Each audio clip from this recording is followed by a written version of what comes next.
Thank you. So it's important to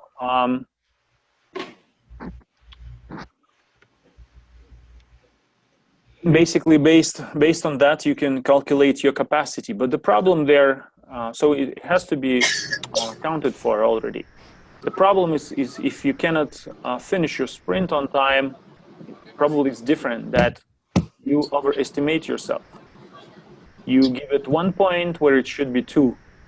You give it 2 points where it should be 3. Because still you're guessing. Every time you're guessing, right? How do you know? So we have like planned time, and then we have actual time. And not necessarily it always matches.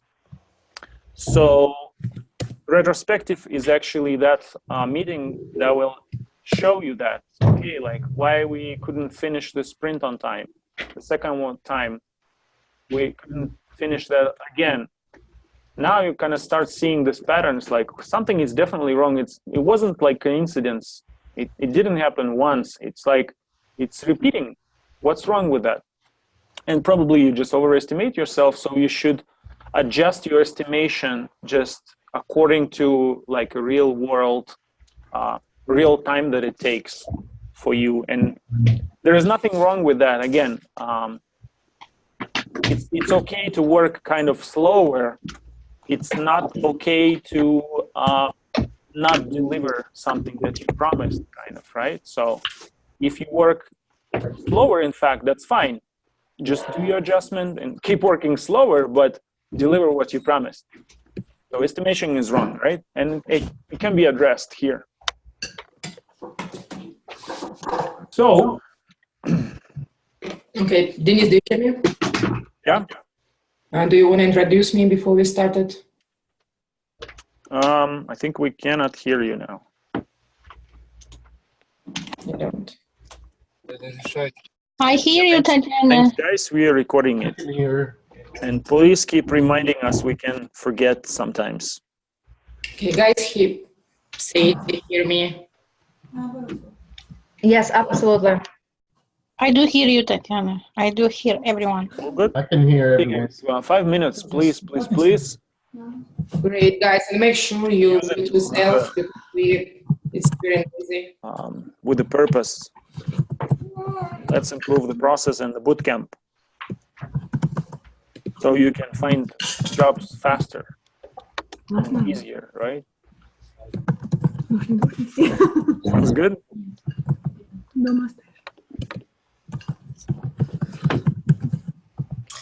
Guys, please mute yourself. It's a lot of noise in our microphone. Anna, back. A lot of people mute.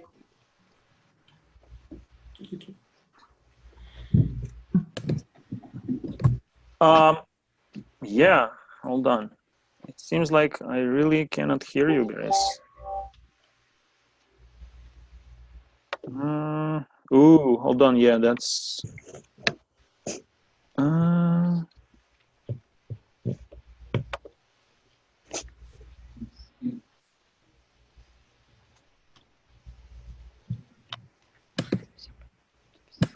Could you guys please tell something? Hello. Something? Hola. Just to check. 1, 2. Hello. Hello. Hello. I'm here. Hello. Hello. Hi, everyone. Something is wrong here. Hallelujah.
think.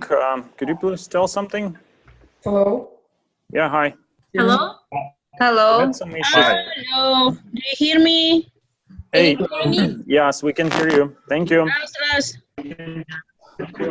Alô, alô? Yeah, right, guys. Okay. Hallelujah. Yes, we can hear you guys. From the other side. Finally. Okay. Okay, since we fixed this issue, guys, let me introduce myself. My name is Tatiana. Do you hear me? Yes. I have, I hear you have this about this year. Hey, guys, come on, stop it. Yeah, please mute yourself because nobody here probably. Sure.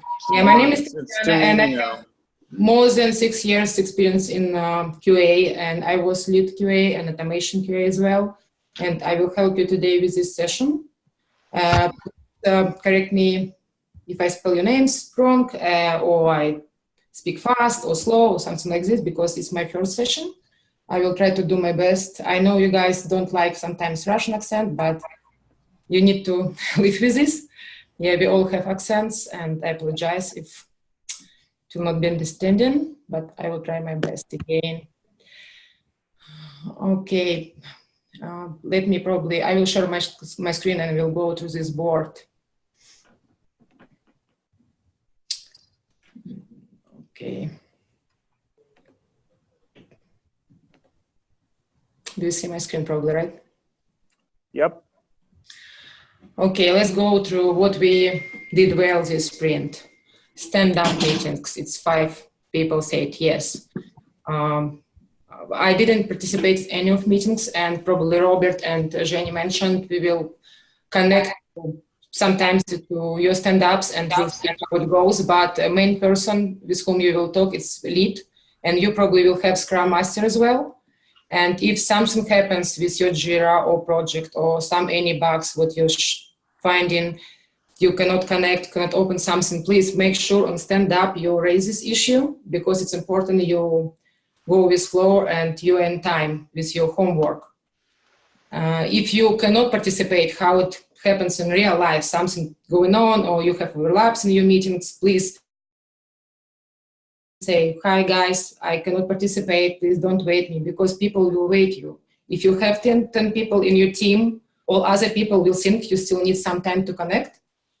Yeah, please make sure you send message in advance if you cannot make it. It's super important. Next one, realizing how to create bug reports. Probably Robert already showed to you how it should work, and it was some confusion between Gherkin style, and probably we will go through these bug reports today. I will open randomly 2, 3, 4 bugs and we will go through it and we'll try to reproduce. And in real life, again, sometimes you will assign to project manager or business analyst or any person. They will not know what's going on in the application, for example, in this time. They will just simply open your bug report and we'll go through these steps. And these steps should be clear, and they need to just go through them and reproduce it.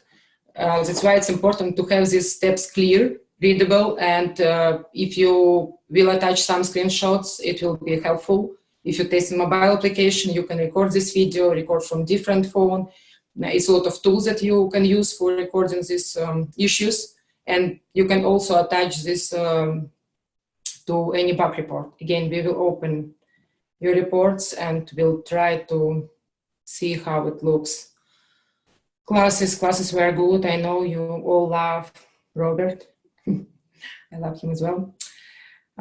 Create bug reports. It's probably the same. Okay, homework. Homework was good. Interview points. Each and every sprint you will have a bullet with interview points.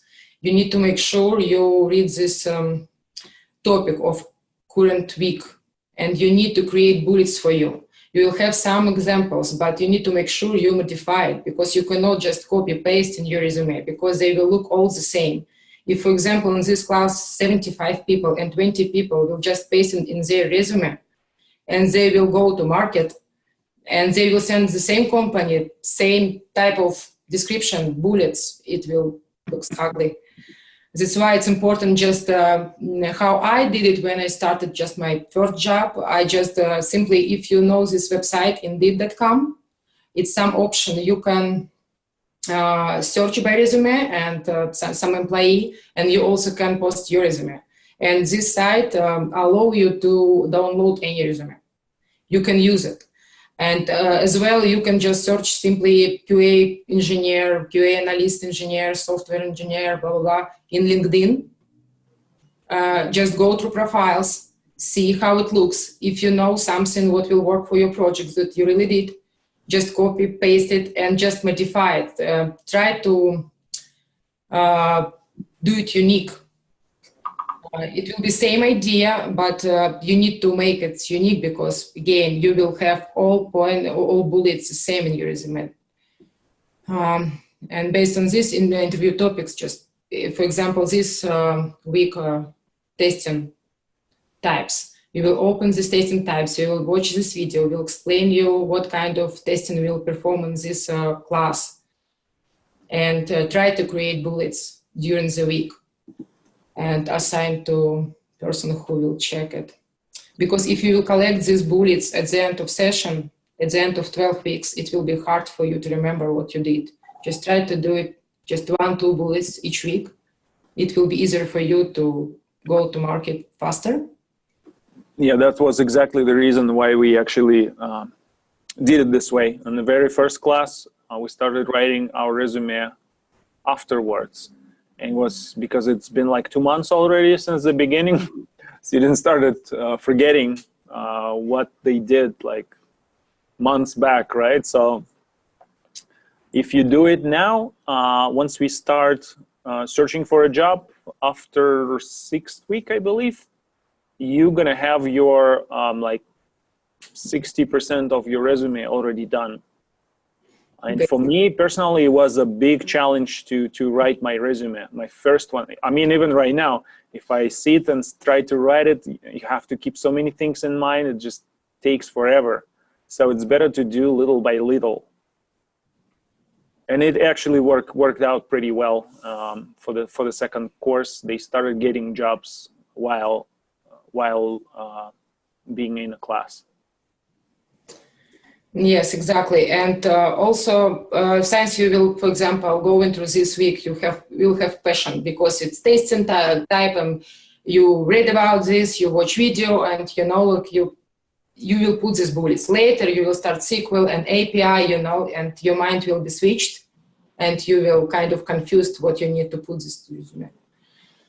And again, how already Dennis mentioned, it's important to start in the resumes as much as possible earlier, because from my experience, I think most of you have accent, you kind of shine to go on market, and it's good experience to create like basic resume and go shop to another state, for example. If you live in Florida, for example, you could create simple first resume and post it in the Los Angeles, for example, market, or Denver market, or New York market, and see how it goes. And the people, for example, call you after you post it.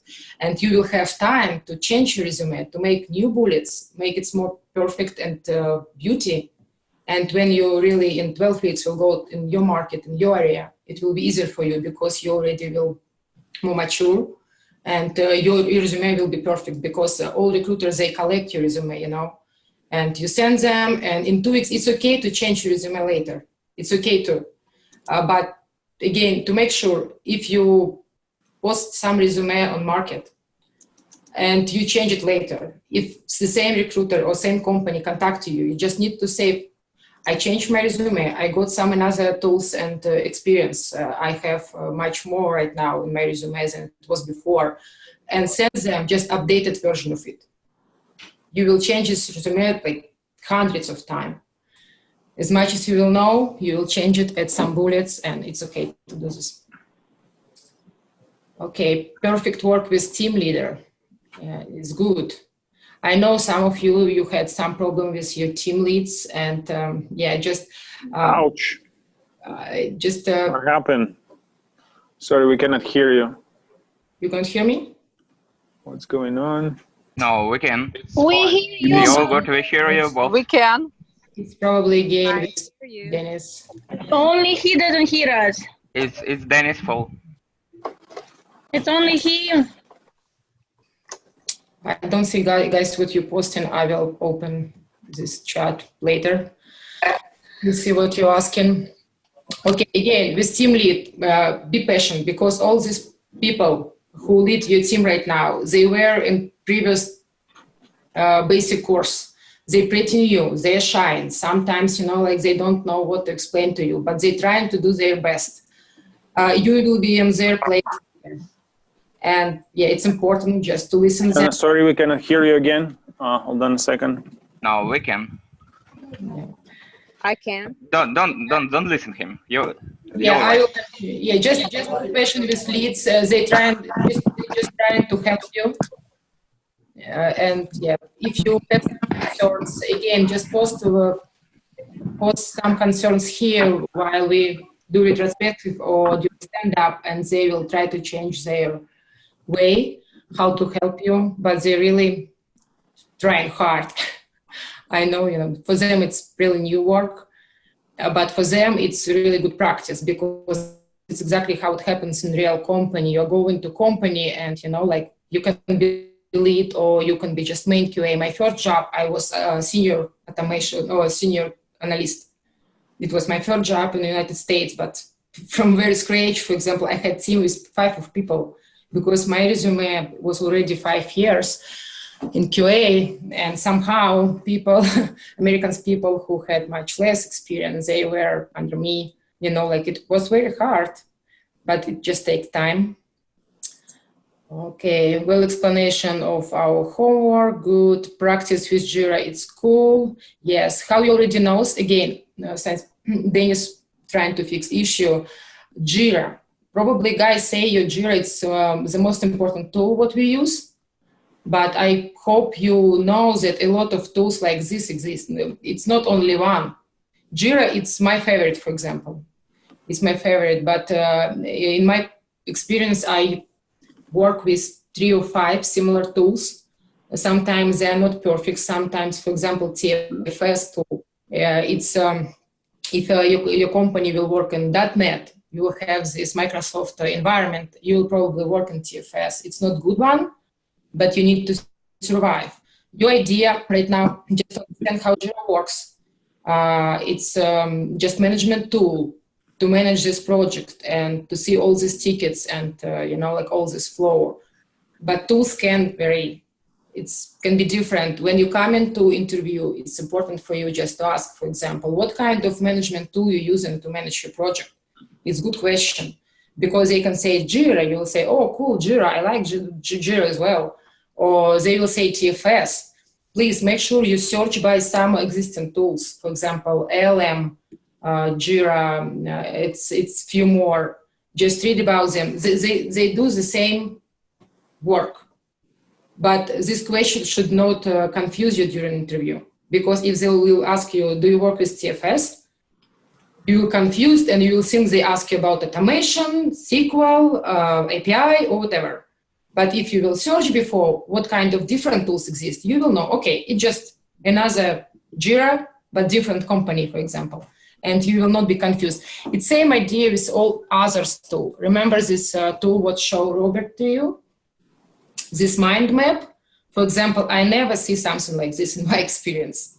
We all the time use different tools, but it's okay to don't know everything. If company say you, for example, mind map, did you use mind map? You just simply answer will be, what is this for? They will say, for example, just to create test plan. Okay, in our company, no, I didn't use this one, but I know how it works. And in my company, we use this and this and this. It's important in interview, just ping them that you use something different, but you have idea how it works. For them, it's enough, because all people coming from different companies and project manager and scrum masters and business analysts, they all use different tools before. And they will know that, you can use anyone. But most of the time you will see probably Jira in job search. Yeah, but it's just only one tool. Yeah, we give you basically what's is on demand on the market, so you perfectly fit to most of the positions. Right, and from my experience, like 5 or 6 years ago, when I tried to find my first job, I faced this issue, what I described to you, because I studied QA in California, in another school, probably some of you know the school, and I tried to post my resume in Florida and all other states, and it all depends from area sometimes, because, for example, if you will post in Florida, just for example, a lot of companies will call and ask you, do you use TFS? Because it's just general rule, for example, in this area, and people just moving from company to company and just, implement the same tool in new company. That's it. And the same was in Colorado. I'm from Colorado. And when I started here, like ALM, Hewlett Packard, it was super, like it's all company ask about this one. Right now, I see it's very rare. It all changes. That's why it should not confuse you. And maybe in your particular state, you will see some tools more rare or often. It's okay. Okay. I have a question. Yep. We will use only Jira, or you will show different programs? No, we probably will use just Jira. Do not confuse you. But later, I don't want to overwhelm you, for example, to give you different ideas of different tools. But if some of you want to go through it, just don't spend a lot of time, because you have a lot of things to learn. I can post you a few examples of different tools. Just Google it to see how it looks. And that's it. You will have idea, but in the interview, you will just say, I use Jira. Okay, great, thank you. Yeah, all of those tools, they basically do the same. They even structured the same, and they have the same Kanban board like Jira does. So it really doesn't matter. If you understand the concept, you're good. If they use TFS, you just say, I didn't use TFS, but we use Jira. It's pretty much the same. I know everything. Just ask me. And that's a good question, answer. Right, okay, let's move to another section. It's the most interesting one, what we can improve. Better communication with online group on Saturdays. What is the concern about it? Can someone speak up about this one? What does it mean? Do you mean like technical issue, or just posting links, or you cannot? Probably it is. Sorry. All these questions, yeah. Don't worry, because you see, like right now it's vacation time, and Robert had birthday. Yeah. We will try to fix it until next Saturday. We will try to put this Zoom link. It will be stable. It will be in your onboarding in Confluence page. You will see the same link all the time for this class. It will be easier for you. And probably Dennis will fix some issues. Yeah. And, yeah, but it's temporary, don't worry. Interview questions preparation. Probably we went through this already. If you have some issues, make sure I will show you, because I did the same work like you will do right now, like with all Jira. I just opened it like last week. I'm pretty new in this project as well. I just went through these bullets, and I saw, maybe you didn't see it, I can show you. In this, it's another group, this group, or, no, sorry, it's LMS, let me find. Just go to this main course, LMS, open basic QA. You should have access to it, and you will see all course. And under each section, you will have prepare interview questions. It's good one. It's already, guys, collected all answers and questions for this particular part. Because I know sometimes it's time limited and they cannot explain you everything. Maybe you miss some videos. It's important to watch it. For example, software development lifecycle. If you open it, you will see a lot of information. And at the end, it should be somewhere, maybe not here, but testing types, for example, next week. if you open, you have a link to, you see, it's link to this kind of document, type of testing, simple interview questions and answers. You can use it, and it's kind of accumulating all information from all week. I'm not sure if each section will have this one, but make sure you check. Yeah, most of the sections will have something like this, and I know from previous students, once they get a phone call scheduled, they keep those tabs open in their browser, or some of them actually print out all of them, so it's like this big, and then just open the right page. I don't know how they manage that, but yeah, that's it's just easy, because you will have interview in your maybe you know, like, or somewhere else. You can just open in by phone. If you have just screen like from recruiter, it's easy just to open, you know, like, and see what's going on. And it's also important to have your resume printed, because sometimes you'll forget. You'll just open your copy of your resume, you know, like, and simply go through it. Yeah, just make sure you copy. I personally passed a couple of interviews because of that as well. Yeah, last my job, when it like started April 1st, I just created like simple resume. It was just not new one, it was just updated with previous work. And I just created and sent to few recruiters, and I came to interview. And when I describe my previous experience, they always ask you, can you explain your previous job, what are you doing right now, something like this. And of course, my company, it's called like Itandra, it's a restaurant supplies company, blah, blah, blah. And do you know it, right? And they always, you know, like, were confused what I'm talking about. And when I found my job, I got 3 offers. I already worked. I opened my resume, and I realized, just in printed version, that I don't have any dates in my resume and no name of current company. Somehow, you know, like, it didn't interrupt me to go through all these interviews. Yeah, just make sure you print it. You will see some mistakes in your resume. You will see these bullets, they bold, or, you know, like, in maybe some font where I just, yeah, print it. It will be easy for you to find some bugs in your resume. You will see how it looks like for them.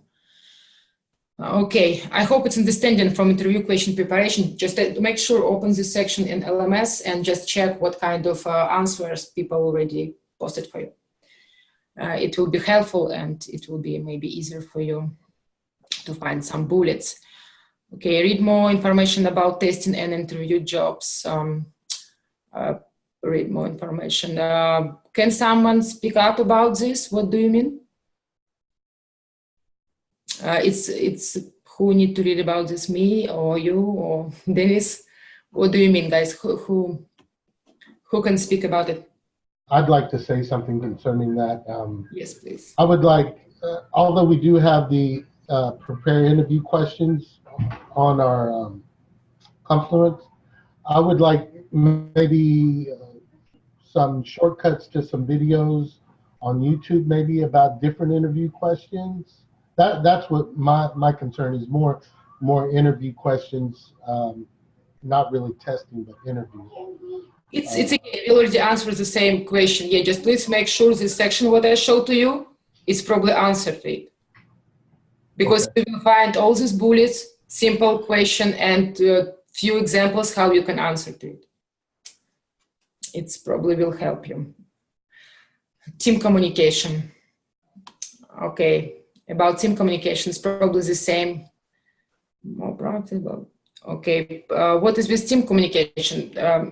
It's important again, like you are as a team, and you have the same purpose. You need to find a job. If you have some questions during the week and you need help, don't be shy. Please post something in your channel. You probably have channel with your team. A lot of girls and assistants that can help you. You will resolve this issue faster, and you can keep moving. Team communication is important because in real life you will have channel. You need to be friendly. You need to be polite. Again, if someone have accent, or he's just rude, or he just maybe not smiling today, it's okay. All people different. Some people just introverts, some people extroverts. You know, like, we don't need to be the same. but we need to work together. And if you will come into real job, real team, you will not say them in face, like, hey, why you don't smile to me today, or why you didn't help. Just simply ask them to help one more time, because people can just miss. You all have families, you have all probably jobs. Some of you maybe don't, but anyway, people just busy. Just post a question in your channel or in main channel, and yeah, it will help. I think, did I answer your question, or it's something else I need to cover about this team communication? Maybe someone can speak and other people can understand what they did wrong or what they can improve, because it's six people thinking the same. Can someone speak about it? Who has concern about team communication?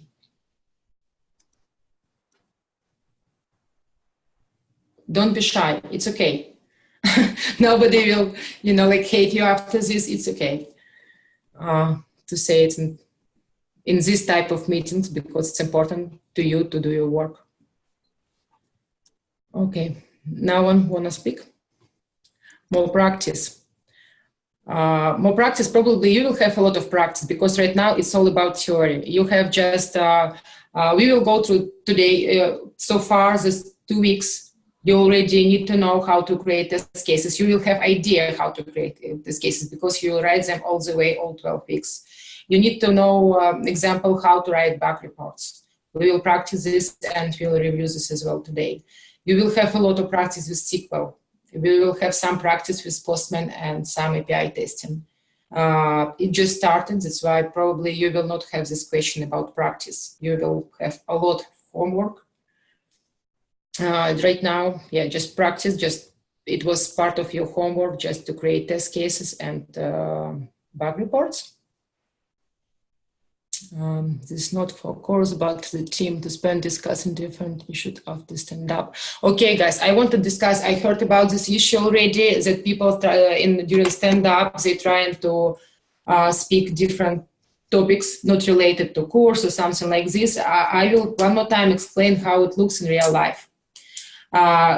People all busy. And sometimes QA or devs, they're working in different teams. It's your stand-up, it's not only one stand-up where they will participate. For example, in my team, I have 9:30, 10 a.m. and another one 10 and 10:30 p.m. I cannot be in one stand-up for an hour because I have a lot of different meetings. I need to go. And everyone knows about it. We have limited period of time. It's 30 minutes. Maybe in your team, like you did it 15, but overall it's about 30 minutes. And what is the purpose of Scrum Master?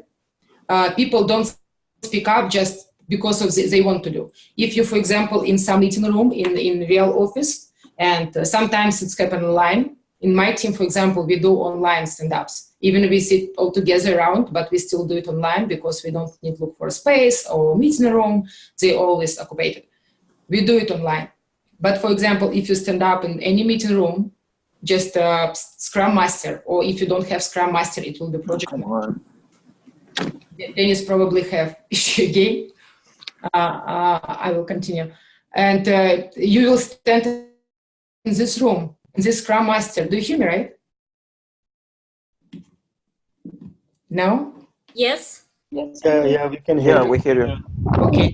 We hear you, but we don't see Team Pro. Yeah, it's probably just...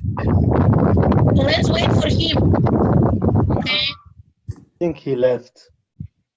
Yeah, he probably will join. Let's wait for him. You know, he's a host. He has to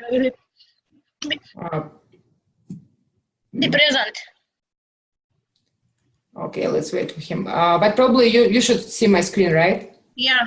It's recording. It's fine. I am presented right now. It should be fine. Do you see if it's recorded, right? Yes. Okay, let me continue since he will maybe fix some issues. Okay, in real life, Scrum Master, we say you are not just, like randomly speaking. You will go around, for example, into this room, and you will go around like clocks, like I'm speaking, the next person speaking, and I am not speaking about some particular issues.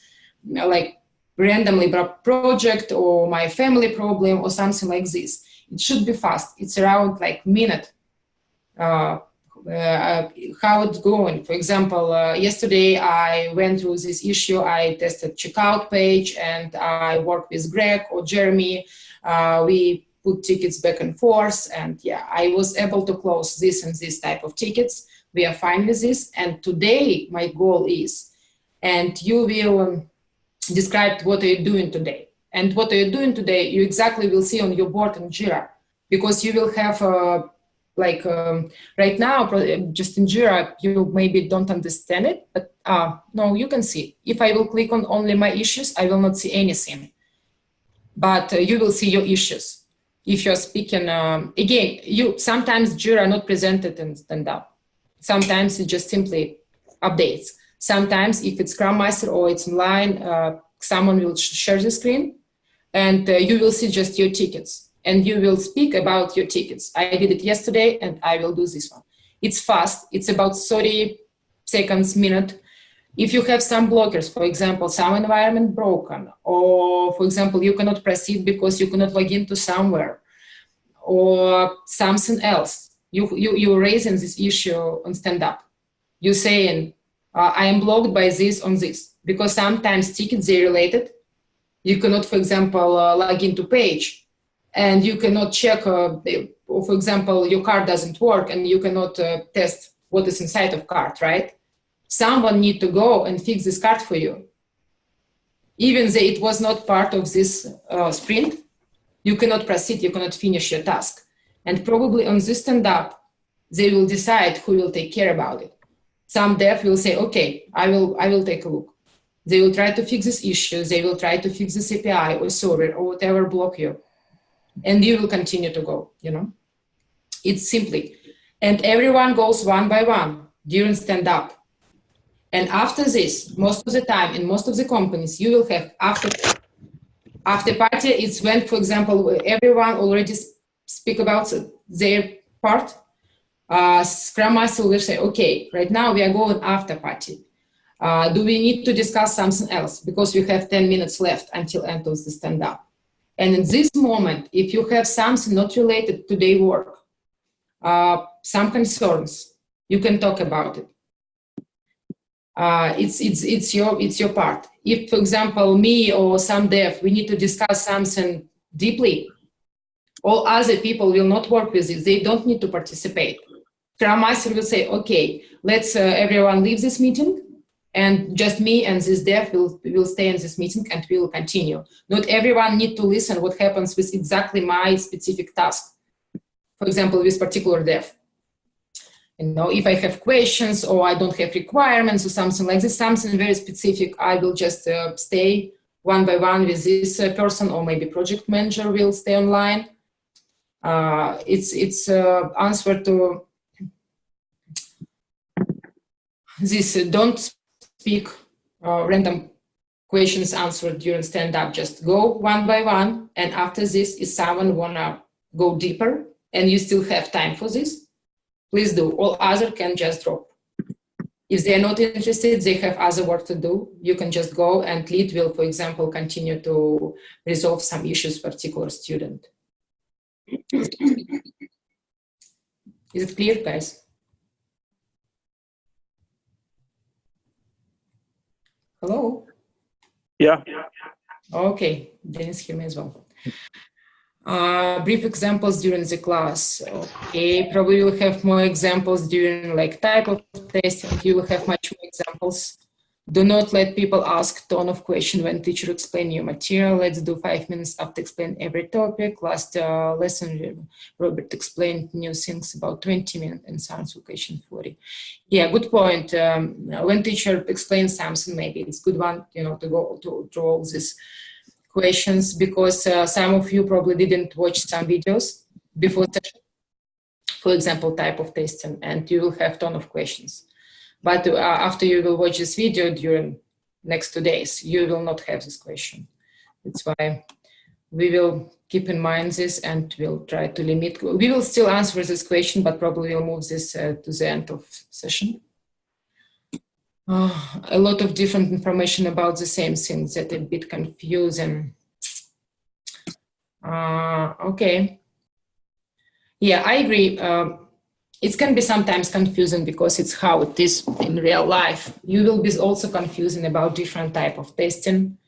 And with some example, for your opinion, it will be look the same, but they will be kind of different, but you will think it's the same. So you mentioned after party, right? Yes, I did. So in our company, for example, could you guys, is it because of me? In our company, for example, it's called parking lot. Does it change much? I mean, it obviously sounds differently, right? But it's the same thing. So I didn't even ask a question about like after party, for example. But when you go in interview, they tell you something and you're like, hold on. Do you guys call it after party? Because we call it parking lot. They say, yeah. Right. Okay, yeah, that's fine. I'm fine with that. Okay, gotcha. So you're all good. But so yes, there is sometimes different names given, different permutations of the process, but the core is really the same. So kind of try to not worry about that much. But again, if you will confused by this type of terminology, don't be shy and ask, because sometimes it's super simple, but in your head it will be super confusing. Maybe one simple answer like Dennis right now did, like some examples, it will be answered this question, you know, you will not be confused anymore. And I agree with parking lot. In my previous company, we called it parking lot. I just forgot about it. But it's absolutely the same thing, and you will see in first your stand-up meeting in your company. You will see how they call it, whatever. I'm sorry, the after party is called whatever happens after the Scrum meeting, right? One-on-one. No, it happens inside of Scrum meeting, stand up. But it happens after all people went already, you know, like every... Right, it's one-on-one. Yes, if you have some time left, you will have this after party, but sometimes you just don't have any. After party or parking lot. Okay, thank you so much. Okay, on-site. What you're doing right now, is it like you're answering questions, our questions, students' questions? We are going through concerns because it's important. It's right now, it's a second sprint. We need to resolve. I think it can be done in Slack instead of wasting our time of class on this, like we're all working. And this is something not concerning the class and the meat of this class. Okay. Yeah, just FYI, for example, in my company, I have 2 hours every day spent out of 8 spent on this type of things, which is kind of a lot, right? 25% of time is really spent. This is crazy. So inefficient use of time. So where those questions came out? I think with the time it's going to be a little bit faster, but for now, just it's very important to get the idea, and that's something you're going to be doing every sprint for sure. So it's better to ask questions and post your concerns right now, but once we get it, it's going to be faster. The same with planning or anything else. Okay, Andrew is getting. Okay, let's try to do it faster. Robert, return, please. Tatiana, okay, I will try to speak slowly. Mute everyone. Okay. Better explanation of prepared interview. We already covered this. Paying more attention to question chart. I would like to, but I don't see really how I can right now open chat. I will find this option. I don't see what you're posting right now, science and sharing screen. It's a button in the right corner, right damn corner. By chat, you mean Zoom chat or you mean Slack chat? Zoom chat. Zoom chat probably, right? Okay. I'm trying to answer your questions in a Zoom chat as well, but yeah. Okay, what is important to cover with this section again, and it becomes huge mess, so loud. Okay, probably we answer most of them important part because I hope these questions will not show up next time for whom of you concerned why it takes so long, because right now it's important to cover everything. We will learn what we need to do better, and you will probably not post this card next time.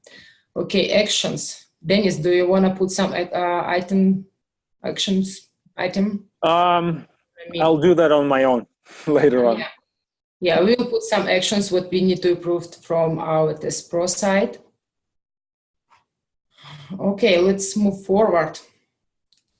Next, it's how it looks in real sprint planning. We go to this through all these cards.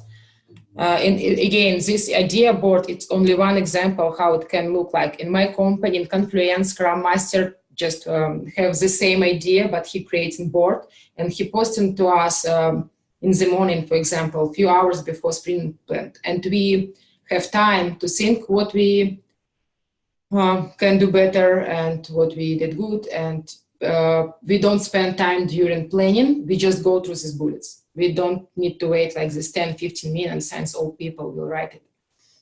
But yeah, but it works better when you kind of enforce people to write something. Otherwise, everyone's so busy, they forget and whatever. Yes. And sometimes planning can take, for example, all day. In my company, I had like all days. Right now, it's 2 hours. It always depends from company, and it's not fun sometimes. You know, like it's boring. Even for your QA, sometimes it's interesting. Sometimes they're going so deep in some topics, and you need to participate, and you need to listen, and you need to make views that you understand everything, and it's interesting for you. Even they will change their mind in next session. They will have meeting with just their team, but you still, you know, will see and watch and participate. It's what is QA job. Yeah, in my company, we have 4 hours every week spent on grooming and then 2 more hours on planning. So it's 6 hours sprint. In 2 weeks sprint, we spend 6 hours and I'm participating in 2 teams. So I spend 12 hours. So it's 2.5 days. It's more than a day per week is spent just on planning and retrospective and grooming. And stand-ups are on top of that. Can we somehow be more efficient than your company? 20% of your time for sure. When do you work? Be prepared. It's I would say it's not only in this company, but if you don't plan, if you don't groom the stories, then you will get to troubles probably just because you underestimate yourself or overestimate yourself, whatever. Yes, and most of the time, these concerns and what you did well, maybe it will take less time in real company, but it's important because you will have still some issues and you need to discuss with team and you will put some actions. For example, team communicated wrong badly this sprint, you know, like, or something like this, and people will try to change it because it will impact how you will close the tickets. It's all depends from these topics. It's important to discuss. But sprint planning, probably in my companies, all of them, sprint planning, it's the biggest part because we're going through each single ticket and for example, if you have 8 devs, you will have about like 30 tickets and you need to go through each of them and estimate points and discuss about it. It will take a few hours as well, at least. And we are because you guys doing grooming and planning. You guys understand the difference between grooming and planning? No? Yeah, you see that. That's why it's important. Grooming. It seems like grooming. Grooming about dogs. So grooming, you're reviewing the tickets? Preparation for planning, right? Then better you do grooming at a different meeting. For example, in my company, we're doing sprint planning every Thursday. And we plan for it just 2 hours because all other work we do before it. In every Tuesday, we do grooming. We sit all together. We be like about 4 hours, sometimes it's 2 days. And we go through the tasks in backlog. And we, again, read this description. If it's clear for everyone, maybe QA will ask questions. Maybe it's not clear for them, how they will test, what they will need to have, maybe some data. Everything will be discussed during grooming. And sometimes in my company, again, during grooming, we estimate some points. We don't move this task to particular sprint. But next time when we plan something, we just easily move this ticket to active sprint, and we don't need to estimate this. It just happens faster. Then better you groom, then easier your planning. Tatiana, I got a question. Yes. So do you guys groom the user stories from the current sprint or future sprint?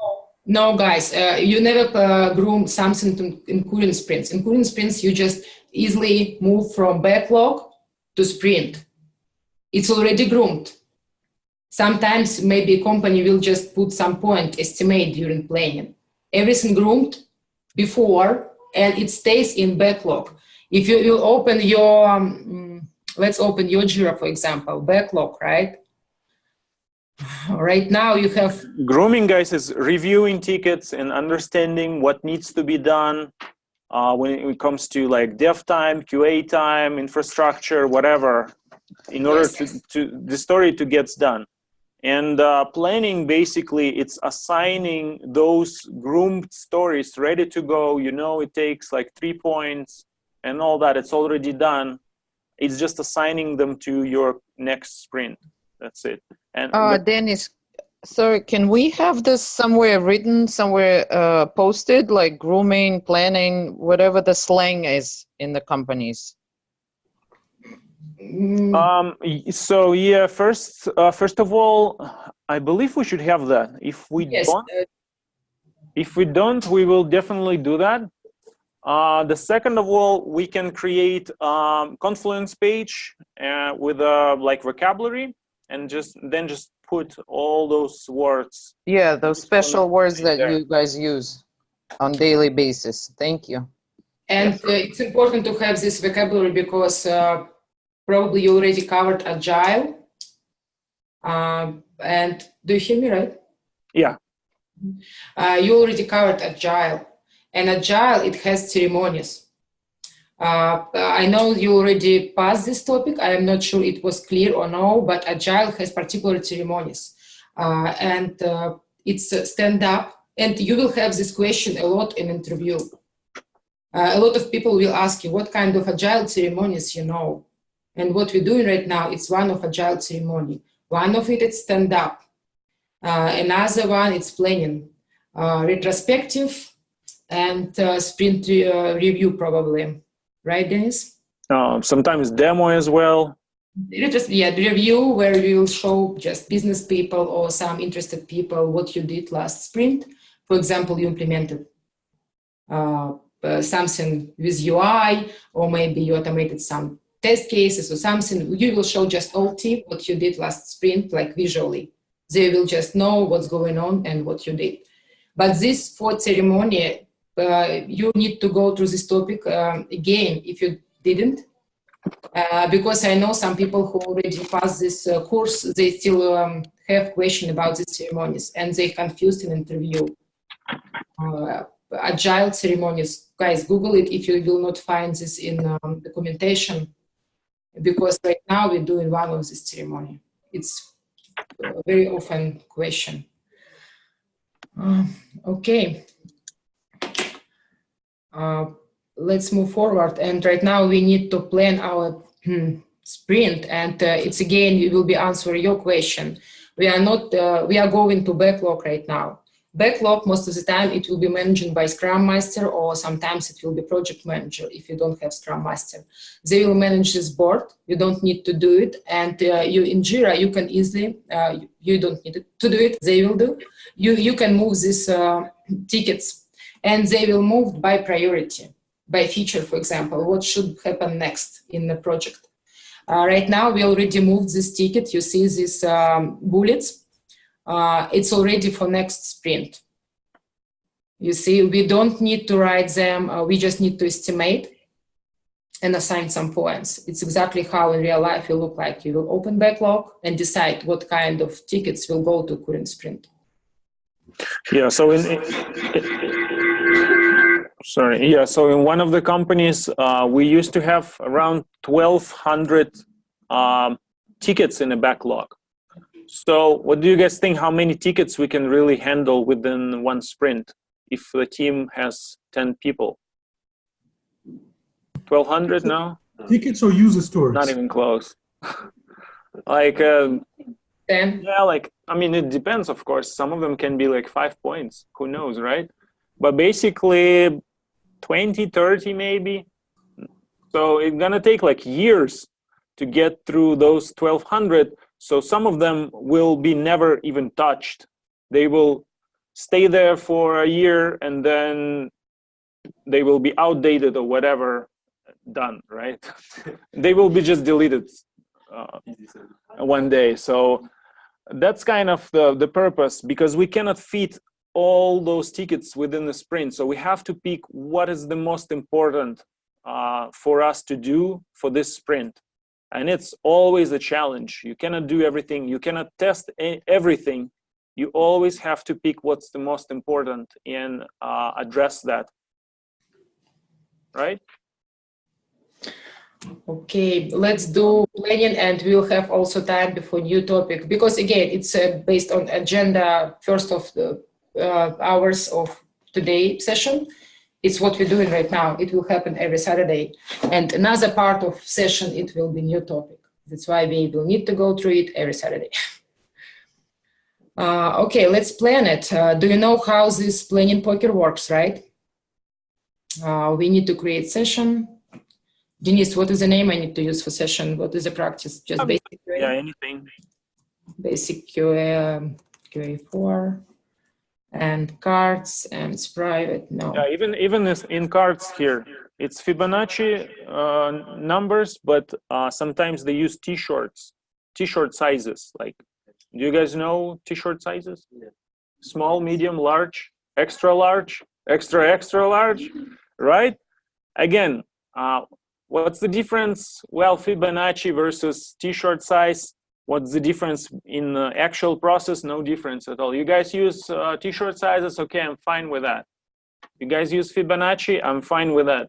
Doesn't matter, right? You understand the principle, and these are just details.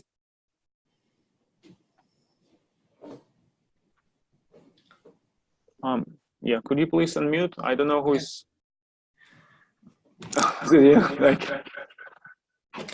Okay, we need to probably copy this name of. Let me. Okay, first one. Find and lock at least for unique.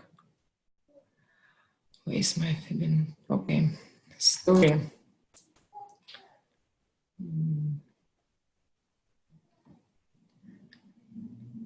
Yeah, we can skip this. Okay. We can just go through board. Do you want us to void or just this section? Even? No, just description, yeah. We have 7 teams, right? I don't see.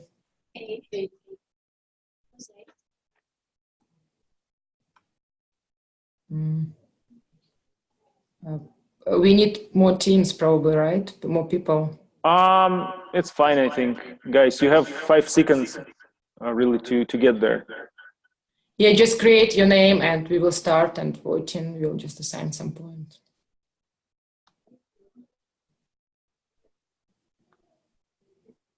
Just use session ID here.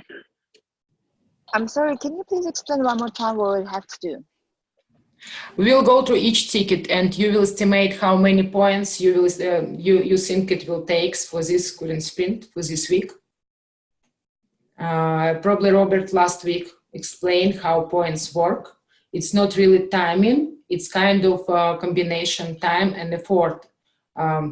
It's kind of related hours, but not like straightly. For example, if you assigned, it's Fibonacci, what already Denise mentioned, it's 1, 3, 5, 8, 13 probably points. It's just going up, these numbers. And in basic practice, you will never have like stories estimated more than 8 points, because if it's more than 8 points, you will break it down. You will have 3 different stories with less amount of points to make sure you close it in time. Right now, we're doing the same. For example, find and lock at least 5 unique defects. You need to think how much time and efforts it's need for you to finish this task in this week. in this sprint. In our case, it's 1 week. And 1 point means like 1 evening, right? In companies, 1 point means kind of 1 work day. And 1 work day usually after like deduction of those stand-ups and plannings. So in some companies, it really means like 6 hours or so, because then you have to talk to someone, you have to go to restroom to grab a coffee 5 times, and so on. So that's why it's not 8. It's usually less than that, right? But how many exactly? It's from company to company. For us, 1 point really means 1 evening, because we assume that you all have full-time jobs and then you do it kind of after hours. So you probably have like 1 point, really it's like what, 2 to 4 hours maybe maximum, right?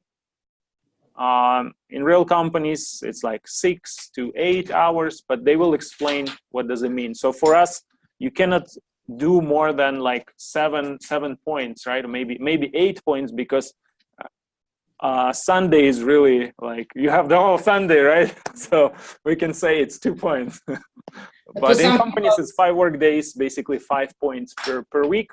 If sprint takes like 2 weeks, then multiplied by 2, 10 points per sprint, right? For us, 1 week is equal to 1 sprint. So we only have like 5-ish, 5-7 points, something like that, right? Okay, guys, did you vote? You can already put some numbers, and we will open this card. If you Google it, you see, you will find a lot of different information about this. And the same, it will be with tools. Right now, it's just 1 of 2, but idea, all of them the same. Tiana, so we put the number for which homework? It's on the top. It's your first ticket. You see, I open this first ticket. Find and log at least 5 unique defects. It will be first ticket. Oh, I think it's actually the previous sprint, right? Yeah, we did it last time. Sorry, Yeah, just close this one, and there's another one down there. You think it's because? Yeah, we actually worked on this one this week. Okay, I just thought maybe it's the same for next week. Okay, right smoke suit. This one. Okay. We'll change it. Okay, right smoke suit. Smoke suit, it will be just bench of test cases for particular area. What you? I'm not sure we can. I cannot change this name. Okay, let's continue with this name. We will just, let's pretend it called like this ticket. We will just estimate right points to this card. Right smoke suit. What do you think? How many evenings and? So we don't know even what is that. How we can estimate it? Good point. Robert probably didn't explain smoke suit. It's some of bench of test cases that you need to write for particular areas. For example, you will like homepage. You will write like bench of test cases that you need to run, not deeply, but to make sure this page overall looks correct. Like. So before last time, Robert just showed us the task first. So we did this. He showed us the story. He showed us like we need to find Firefox. So we can estimate it right now. Like we don't understand what we should estimate at all. Dennis, it's what we have in backlog. I am not sure. Like for me, it's looked. Probably let's. Yes. Right.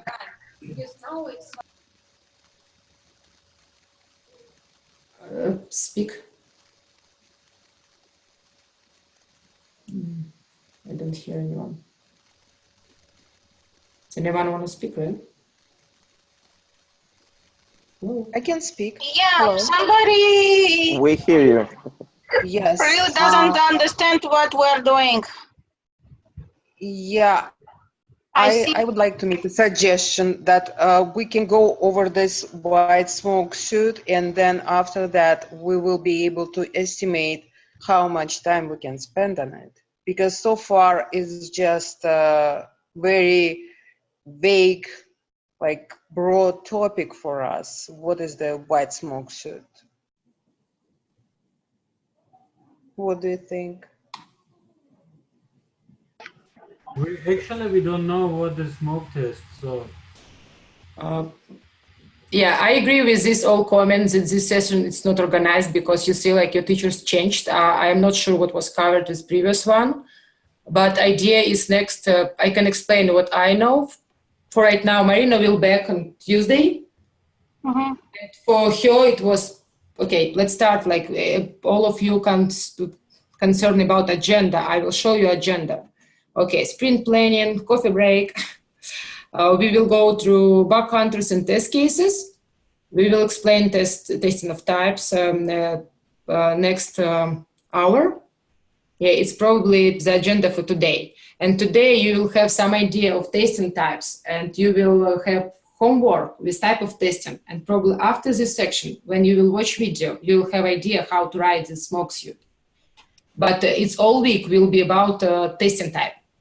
That's why I think they create for you this type of ticket. It's what my assumption is. I didn't create it, guys. Sorry. I need to. Arman, you're the best.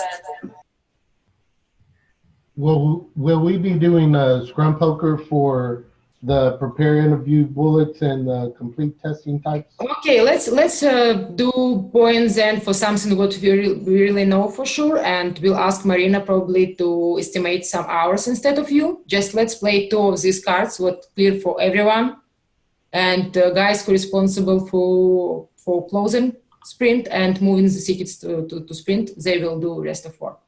Is it okay? Let's take coffee break and just figure out everything that we need to do next with the Dennis, because probably he left right now and he doesn't see everything. Denise is already dropped again. He has technical issues, as always. Yeah, guys, I apologize. I know it's confusing for you today. I am trying to do my best. I am answering all questions what show up during, but I am the same situation with you. I don't have any plans, and it's what exactly they left to me. That's why, yeah, just welcome back. Don't be in panic. We answered still a lot of questions what it was not covered in previous session, and you miss it. And it's probably the same important. Like testing types, the topic of day we will cover next hour. Dennis, I have a question. Hello. Can you hear me, Dennis? Yes. So this Scrum poker, right? Like Looks like Dennis also doesn't hear you. We used to do before. We used to do the Scrum poker after the teacher explained us a lesson, so the new material to do estimation for this like homework. So right now, I don't understand why we have to do estimation before the topic were explained to us. So just let us know what we have to do. Hey guys, sorry, we're having some technical issues here. So the idea was maybe let's switch to the actual practice part, and then once we show how to write smoke suite, at least, and I believe testing types are on in agenda as well. Then we can actually take like 10 or 15 minutes for us for estimation for the next sprint. Do we have a break? All right. Now let's do that, Tatiana. Yeah, let's do a break. I hope you can hear me. Okay. Yeah, we hear you. How long is break and what time we need to return? Like 10 minutes? Yeah. Yeah, around 10 minutes. 1 week. Okay. 5-minute break. Okay. 5-minute break.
Recording.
Bob, can you switch to another music composition, please? I don't think she's close to her microphone.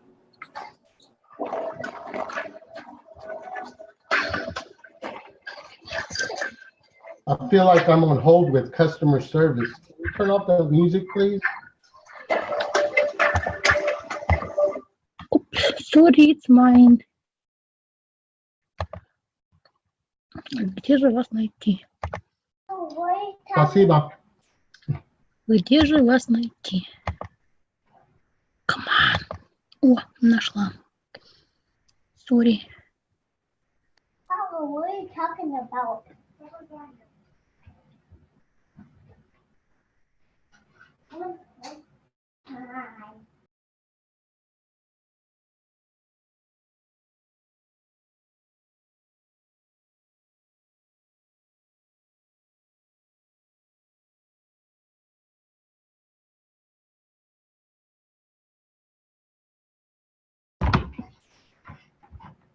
What you doing, boy?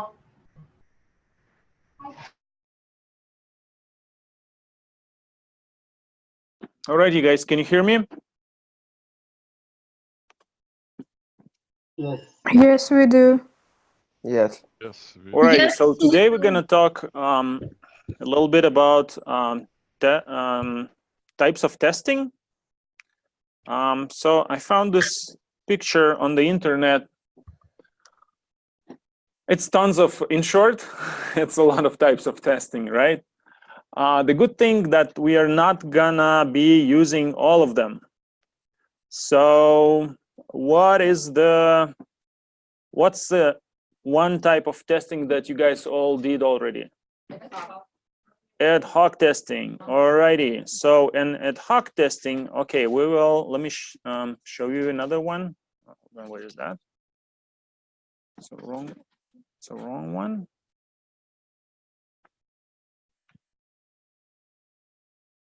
I have so many of those open.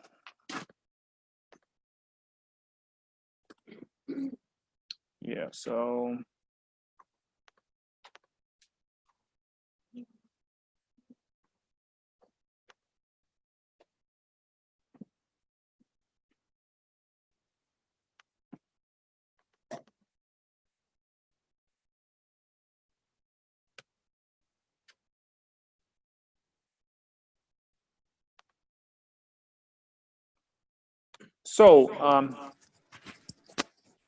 could you please mute? So we have quite a few types of testing here. As I mentioned, so the most important separation here is functional versus non-functional. So by just, oh, okay, hold on. Oh, really? We already checked everything. Okay, cool. Yeah, right. Thank you. Okay, can you see it now?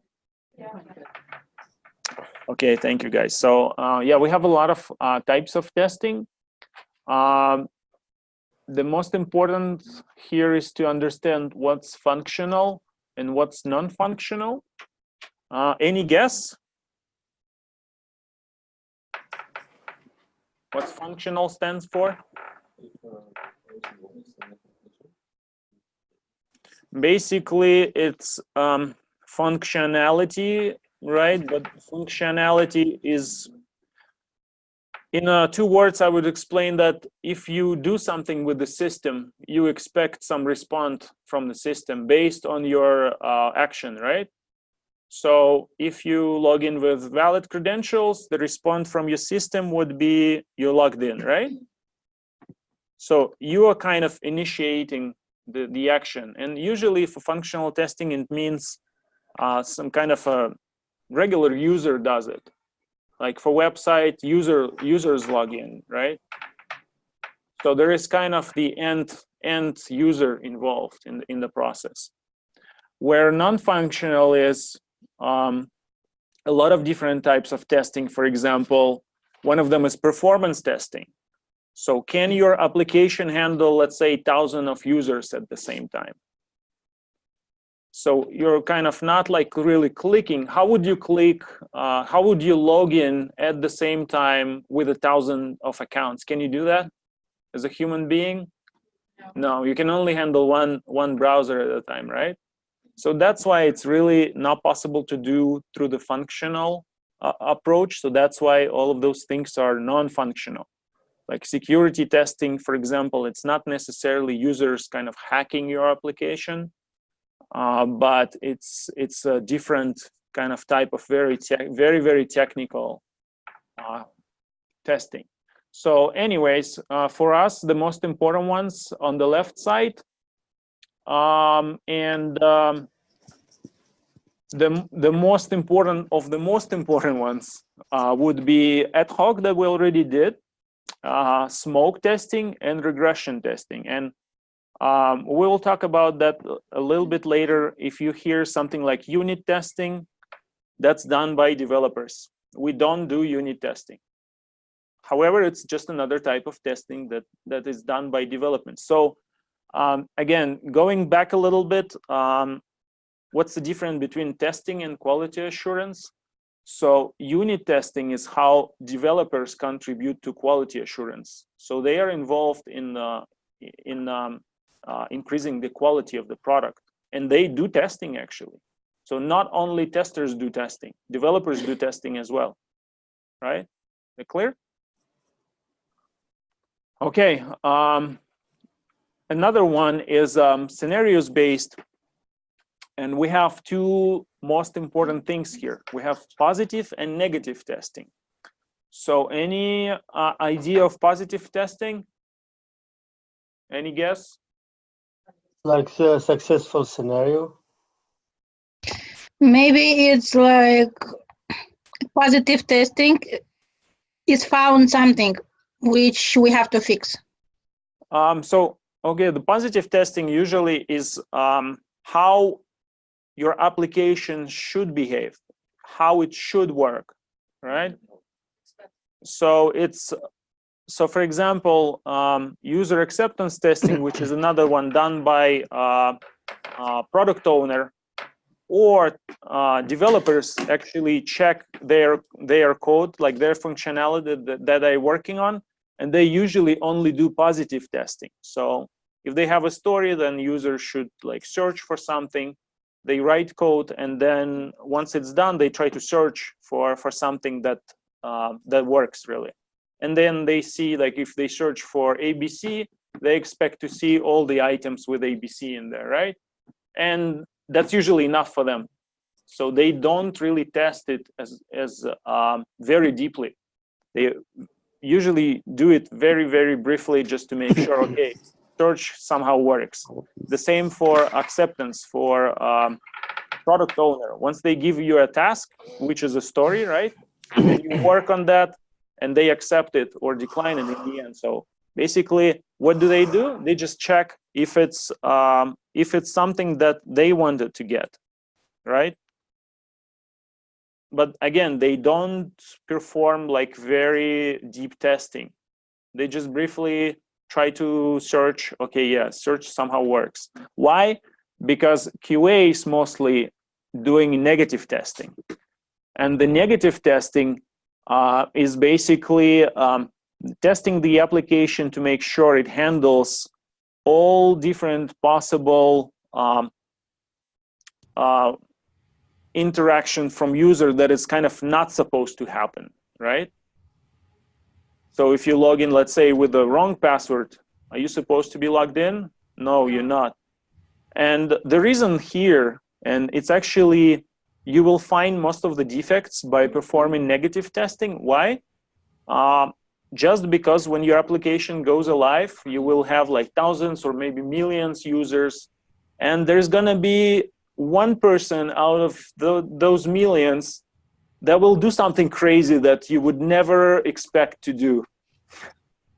They may have some special circumstances, they may have some special browser or anything, or like ad blocker, for example. We had that issue. Some users had like weird issue with our website, and we couldn't reproduce it, and it appeared that they just use ad block, you know, that program that blocks the advertisement banners and all that stuff, and we just don't use that for testing. But it wasn't just a single user; it was a lot of users who used that software, and for them it was just not working at all. So the problem here is that it's really hard to kind of guess all possible weird combinations, right? The good thing, with the time, you kind of will get used to it, and it's not really that hard. We will talk about that later. So using a couple of different techniques, you will cover like 80% of cases. Of course, you will still get those weird issues from like production users, because there's gonna be 1, 2, 5, 10, many users who does crazy stuff, right? I hope it makes sense.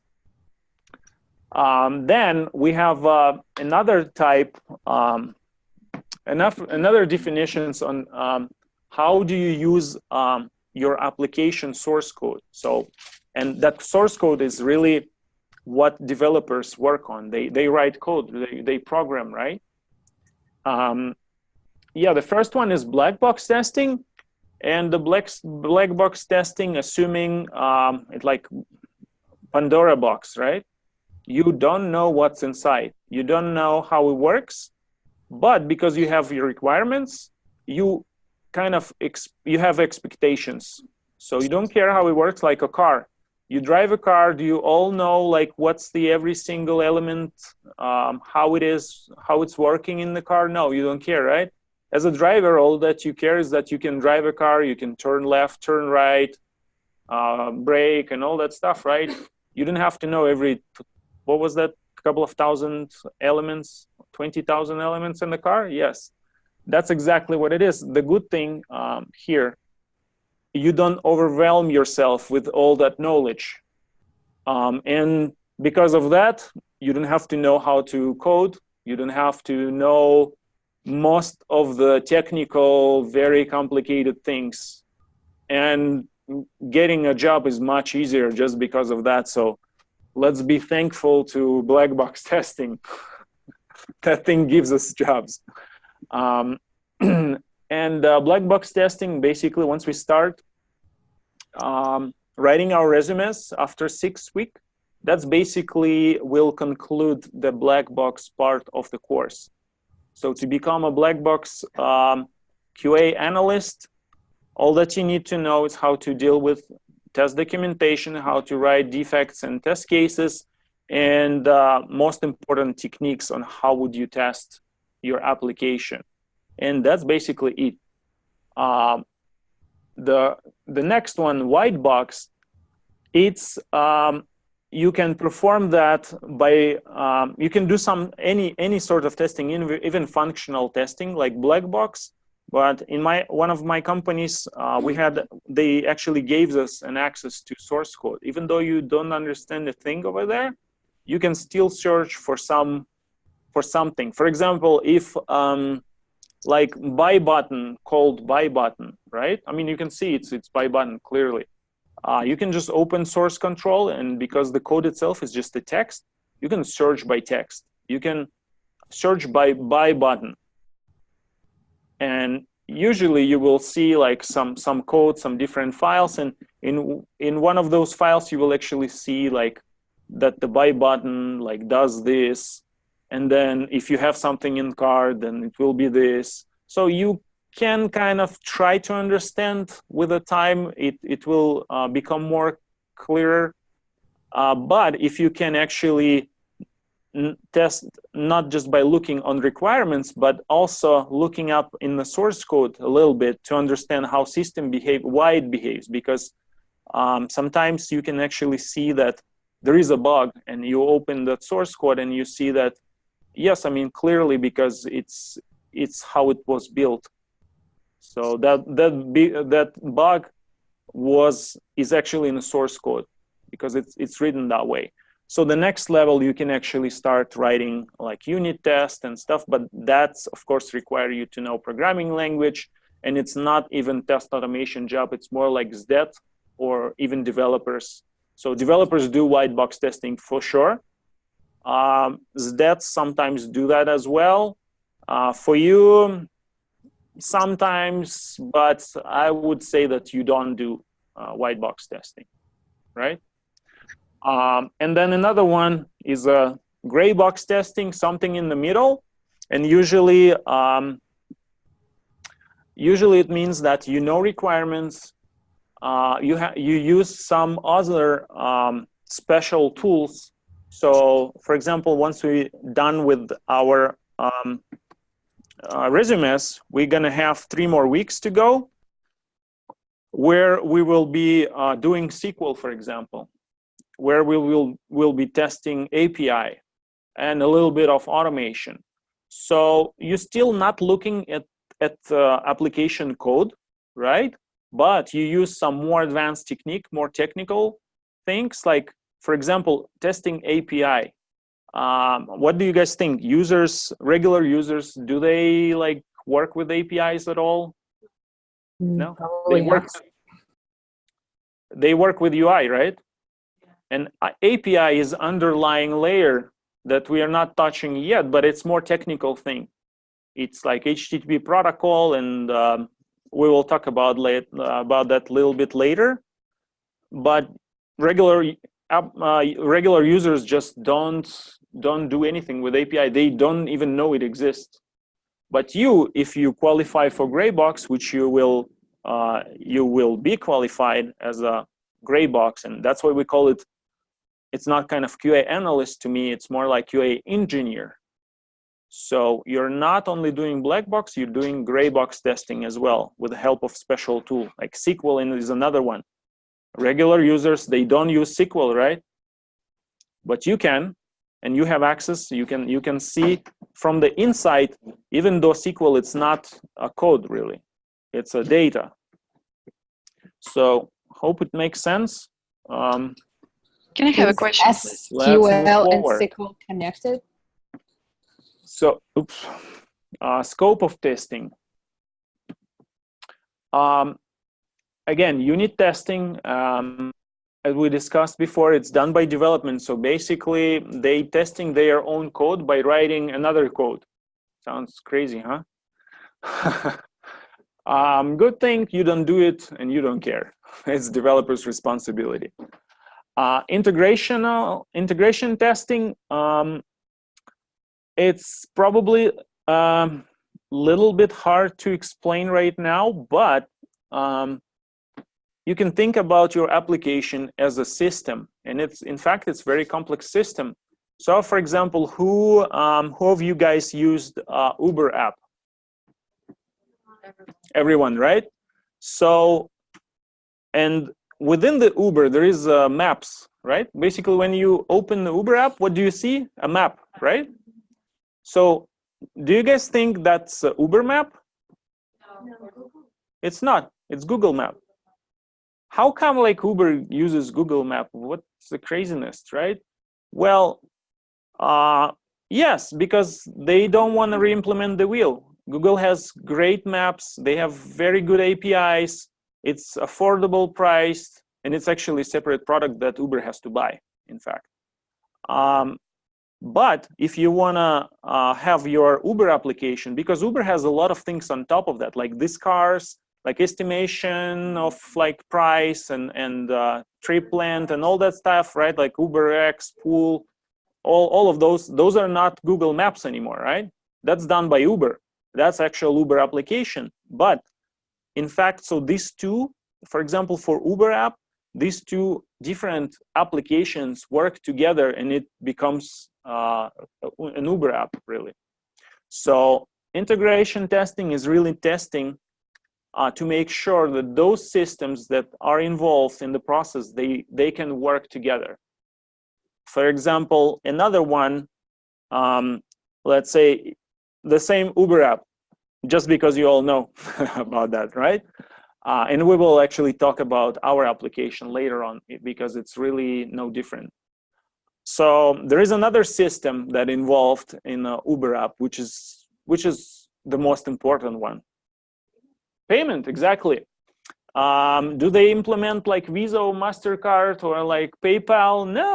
No, they just use third-party providers that say, okay, if you hit this URL with credit card information with zip code, we will make a payment for you, right?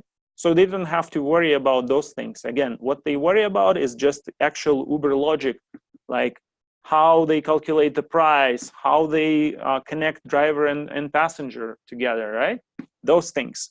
So this is integration testing. These are different pieces. And in fact, there is more than two. There's usually like 5 to 10 different systems involved. And again, users just usually don't know about them. And the system testing. What's the system testing, guys?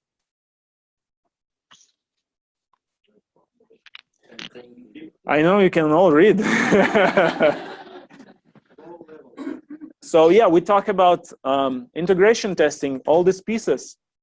But the whole point, like how users use it, it's basically a black box testing altogether. You don't care about payment system as long as you can pay. You don't care about Google Maps as long as you can like pick your location and order the product, the car, right? So that's basically system testing. So the beauty of system testing and black box testing, it's not that many test cases involved. Because if you just say, if you order a car in the Uber app, it's actually hundreds of different operations going on under the hood. Whole bunch of requests. For you though, it's only one test case. You order a car, the car should be ordered, right? If any available. You order a car, if nothing is available, then car should not be ordered. Probably they will say you like wait or like whatever or something, right? So this is system level testing. So you don't care, you only care about the business kind of outcome, the user experience really, right? Action, reaction, the same thing. So yeah, for us, system testing, of course, and integration testing, we will touch with API testing. Unit testing, we don't do that at all. Denise, do you hear us? Again, another definition here is documented or undocumented immigrants, something that comes to my mind right away. And we already did undocumented testing, right? You don't have anything, you just go there, you play around. Sometimes you will find something right away. It's the quickest possible type of testing. Sometimes you think you will find something, but not necessarily, because maybe it was done that intentionally, but it looks like it's a bug.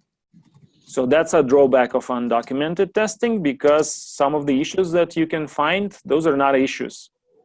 Those are done by design. For example, you're looking, you open, let's say, Amazon app, and then you're searching for like very, very special type of product over there.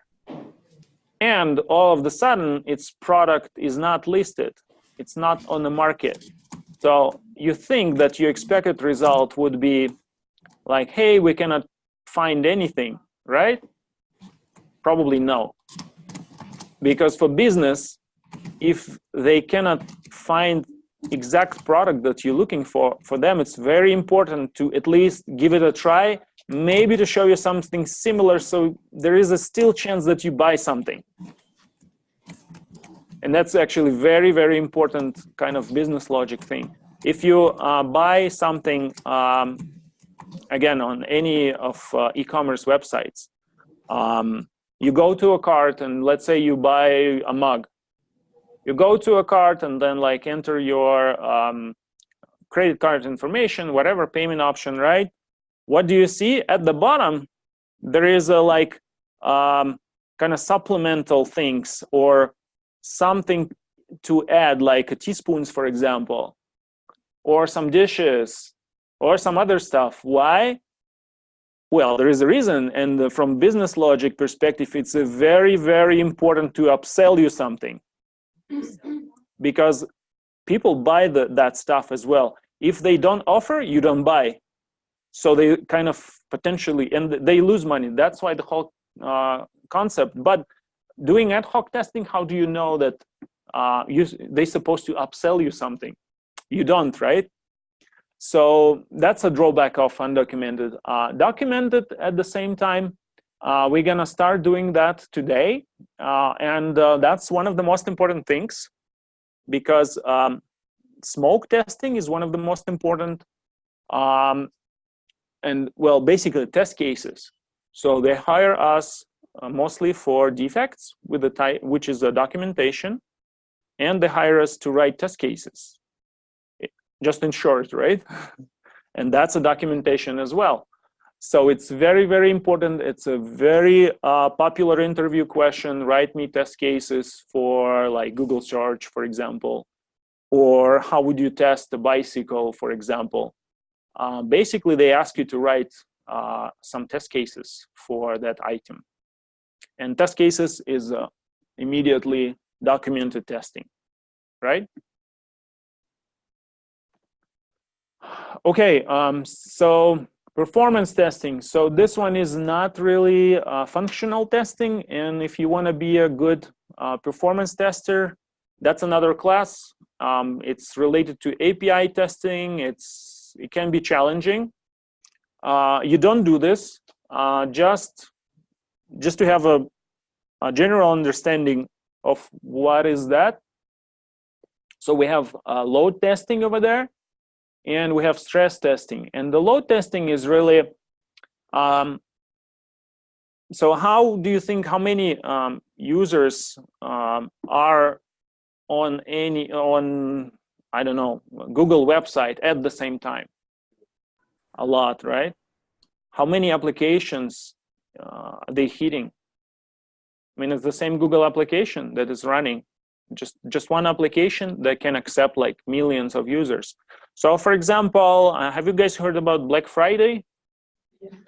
Yeah, right? It doesn't work on Black Friday. Why? Because their system are being overwhelmed with the amount of customers.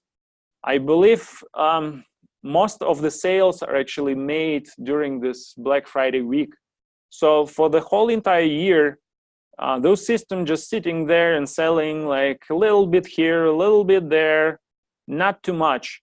But it's very important for business, again, to be able to handle that many sales just during the one day or maybe 1 week, because it's like Cyber Monday and like all that stuff, right? So that's why load testing is very important. So it's how many concurrent users basically your application can handle. And oh, wow, that's a lot of things going on.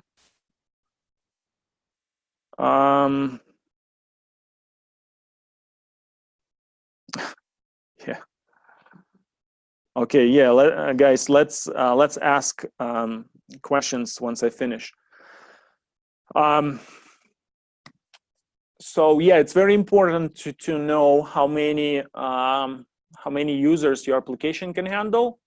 And in fact, for small startups, it doesn't make sense to be able to handle billion users at the same time, only if they have 1,000 customers, for example, right? Doesn't make sense. So you want to be as most efficient as possible, and you want to have some room just in case you get some more sales. Let's say your application will handle that. Otherwise, if you don't make sales, then basically like whatever you're doing is like all waste, right? The whole point for you is to sell something, but you cannot because your application is down, because you get 1,000 sales, but you can only sell 500. But because of that 1,000, the system can completely go down. And in that case, you can lose all 1,000 basically. So that's a very important. So load testing is basically,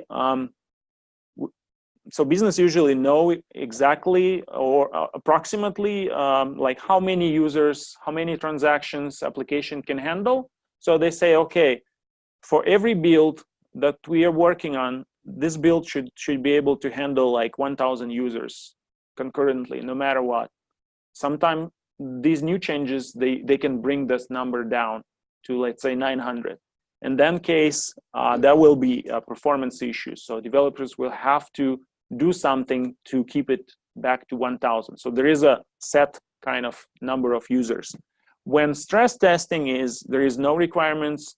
You just run, you increase your number of users constantly till it's dead, basically. And in that case, you say, okay, so from a load testing perspective, let's say it's supposed to handle 1,000 users, and it does that. So from stress testing, you just want to know, like, how, just for curiosity, how many users it can handle. And it can be like 1,234 users. So you know, okay, I have like 23% more, right? So if we get 1,200, we will be just fine, right? So these are very similar, but a little bit different types of testing. And you don't know, you don't do them, but it's good to know. Methods of execution, manual, automated, and halfway, right? So what kind of, what out of this you guys are doing?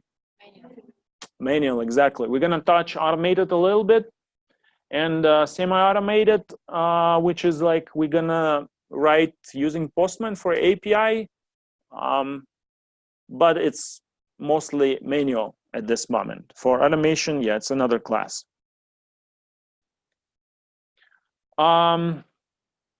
Other types of testing, accessibility testing. Have you guys heard about that? No? Yes, it's people with disabilities. In fact, almost 15% of people of the whole entire world have some disabilities. And if you multiply, that's billions actually, right? Around a billion, something like that. A lot. Do you want to work with those people as a business? You certainly want. However, they have special needs, so you have to accommodate them. So if you have, let's say, Windows system, you've probably seen, if you change the theme of the Windows, there is a like high contrast thing, right? Why? Because for some people that have some visual impairment. At the same time, some other group of people can have some hearing issues, right? And some of them cannot really like move the mouse, for example. So they have to be able to control and navigate through the website, but using some other, they usually use keyboard, in fact. So why it's important to kind of tap through the application and hit enter instead of mouse is because some people cannot do that with their hand. They can hit the keyboard, but they cannot really control the mouse movements, right? And again, for visual testing, if you work with some federal level applications, like for example, I work for Census, US Census Federal Bureau, it's a mandatory to support accessibility testing, no questions. And it's very strict. They're pushing very hard on us, so it has to be just perfect. And usually the most important types of testing in that case is using a reader, a screen reader.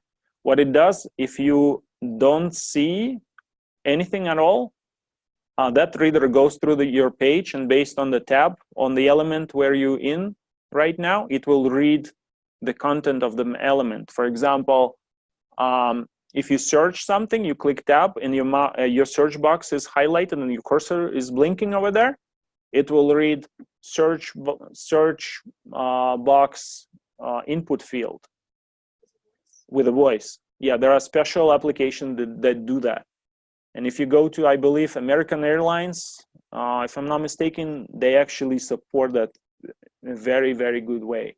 So you probably don't know about that, but major applications, they do support accessibility, and it's a big of a deal. Localization testing, you probably can guess. Yeah, translation. Translation. Well, not only translation, because, for example, in like date, for example, right? In United States, it's like what? Month, day, year, right? In some other countries, it can be different.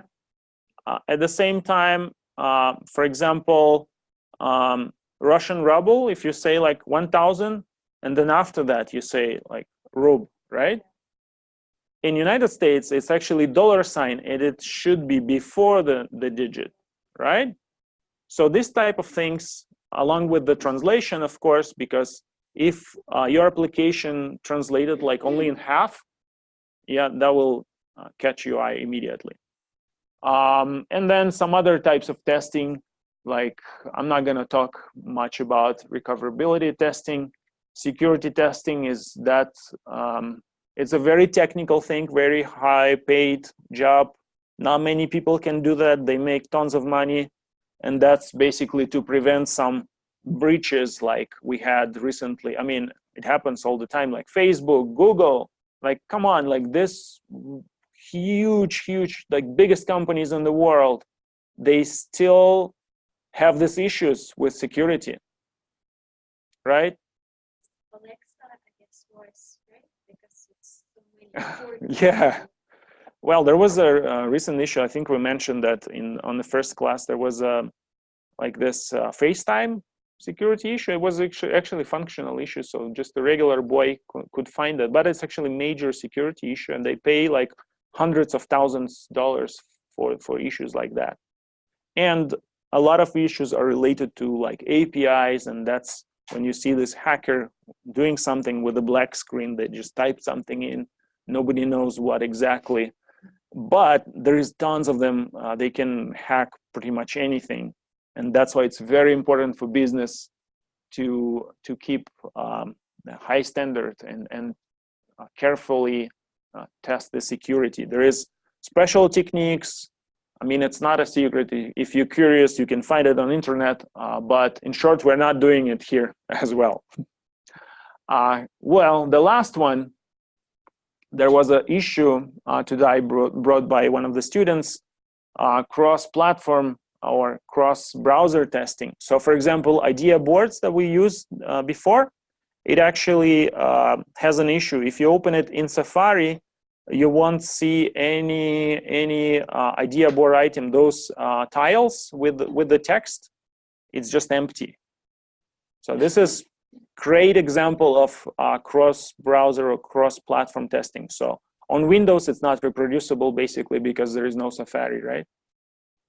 On Mac, it's only reproducible in Safari because if you open it at Chrome, it works just fine. And if you just run the same test cases that you have against your application with different browsers and different platforms, you will definitely find some issues just because these are different applications and they behave differently sometimes. For the most parts, probably it's going to be the same, but sometimes you will find something. Yeah, that's pretty much it from me. Tatiana? Finally, Denise will recognize that we don't hear him. What? You don't hear me? No, but you didn't hear us like for a while. Oh yeah, I think, yeah. Okay. It was a lot of questions from this Zoom group, but yeah. Right. So, great. Yeah, guys, do you have any questions about the types of testing? Hold on a second. Can you maybe, hold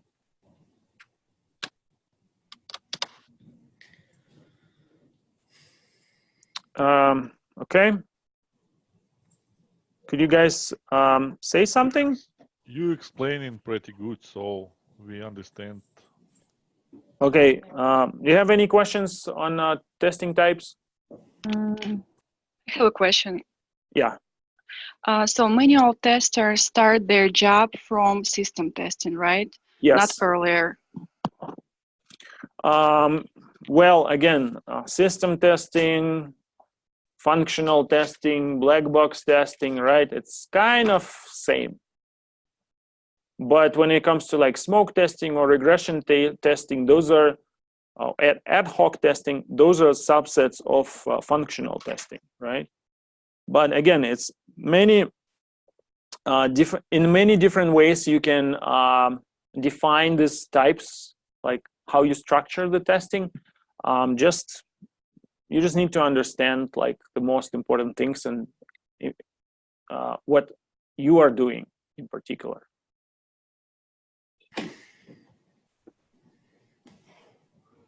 Yes, of course, we will post that. Okay, if we don't have any other questions, yes, I just wanted to add that we have, again, in LMS, do you hear me, right? Yep. I hear myself. In LMS, you see a lot of video about different type of testing. Make sure you watch all these videos. It's from different sources. You will see a lot of information, and I also posted in general, not in general channel, in B4, in Basic 4 course. I posted a link with helpful links for you that you can read about all this type of testing. It will help you, and probably next week it will be all about type of testing. You will watch this video, you will have a lot of questions, and these questions will be covered next few sessions as well.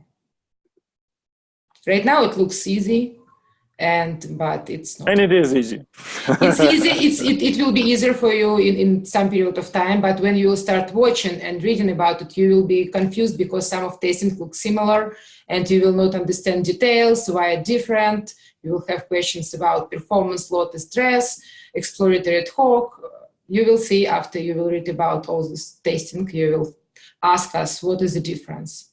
We will answer this question probably on Tuesday, after you will watch all these details and read it. It will be your homework until Tuesday. Yeah, all right. So let's maybe start with the smoke, right? Yeah.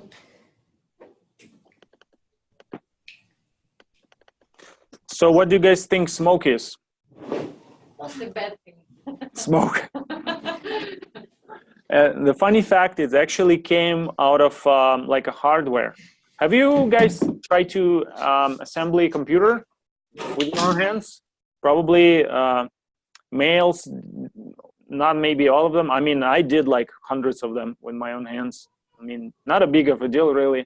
But the smoke really, I mean, it's a smoke, right?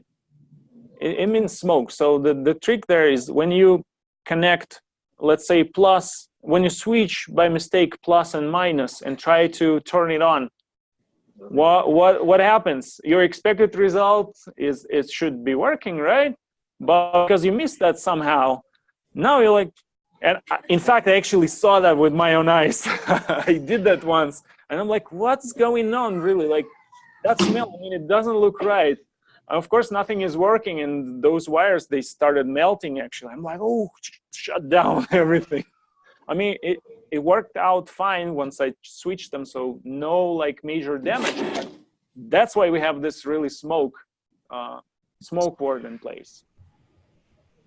But did I test like the whole computer? Yeah. No. Any software, any programs? No, I mean, I couldn't even turn it on. It's just a very, very brief kind of type of testing, just like, is it working basically? That's the question. Smoke just answers, is it working like just in general, or it's just dead? Yeah, I will give you example from real life. Every time when you will have production release, for example, you're making some changes on your website. Let's presume you working and your work is website.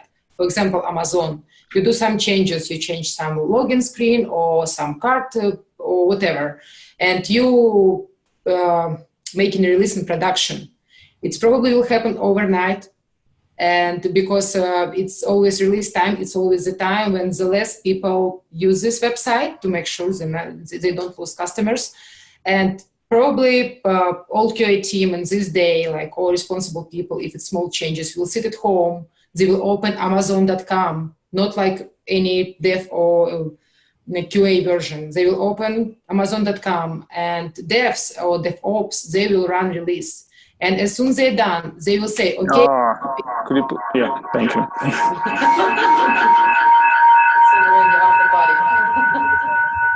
Do you hear? Do you hear me? Yeah. What kind of disease? I'm not sure, guys online, did you hear all of what I said or just? Yes.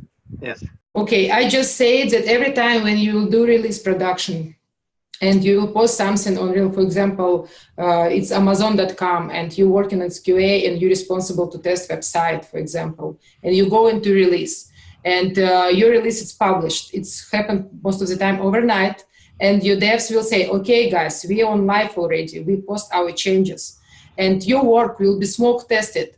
You will not have times like run everything. In few 5 minutes, you need to make sure you can open this website, you can open login page. It will be super fast. You will know what to test and particular area, what you will, for example, if you did some changes to login page, you will go to this specific page and very fast, like 2 minutes, 3 minutes, 5 minutes, you will test this area. It will be your smoke test. Because, for example, if you did changes in login page, you cannot even open it. You failed. And you need to fast roll back all your changes and probably you will stop release and devs will revert to old version, like in previous one, because you need to fix this bug. It will be your smoke test in real life. You need to open website. It's okay. It looks good. Overall, looks the same how it was before release. And then you continue to deep testing. It's how a smoke test looks in real life. So basically, yeah, sorry, could you mean? Yeah. So basically smoke, you run smoke, which is documented testing, which is black box and functional and system and all of that, right? You run it just to make sure that your application basically is working somehow, like very, very briefly, right? And usually when it comes to, when it's in production, you just run it to make sure it's working. But before the regression, you usually run smoke as well, just to make sure that it makes sense for you to spend time on regression, because for smoke, it usually takes you like 5 to 10 minutes or so, and we will do that. But for regression, it usually takes hours or even days. So if you start testing bad application, you probably will waste a few hours, a few days. You don't wanna do that, right? So the biggest question is, like, how would you actually write smoke for your application? What is the first step? What, for example, let's presume Dean's, for example, it's question, huh? Do you hear? Yeah.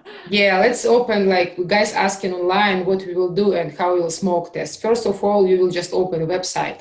For example, like Dev said, like, okay, we already publish it. Let's test it. First, what you will do, you will just open it and see if it works, because you can have server error or something like this. Your first smoke test failed. Yeah, and Denise probably will share screen and he will open a website. Yeah, yep, right now. Yeah, please share. Can you guys see my screen? I don't. Okay, hold on. I see only your face. I like that. One face, that's I'm it. gonna share then. Okay. Nope. Oh, all right. Yes. So this is the website, right? Right. No? Right, no, right? Right. Yes, sir. All right, cool. So, question of the day is, how would you write smoke? Any guess? It's past smoke. I mean, we need to write smoke suite test cases. We need to do some. Hello. Hmm? Yeah. So first of all, I would highly recommend you to think about what this web application or any other application is about. What it is about, guys. Okay, travel, booking. I mean, travelers spend money, right? Yeah, all of those good points.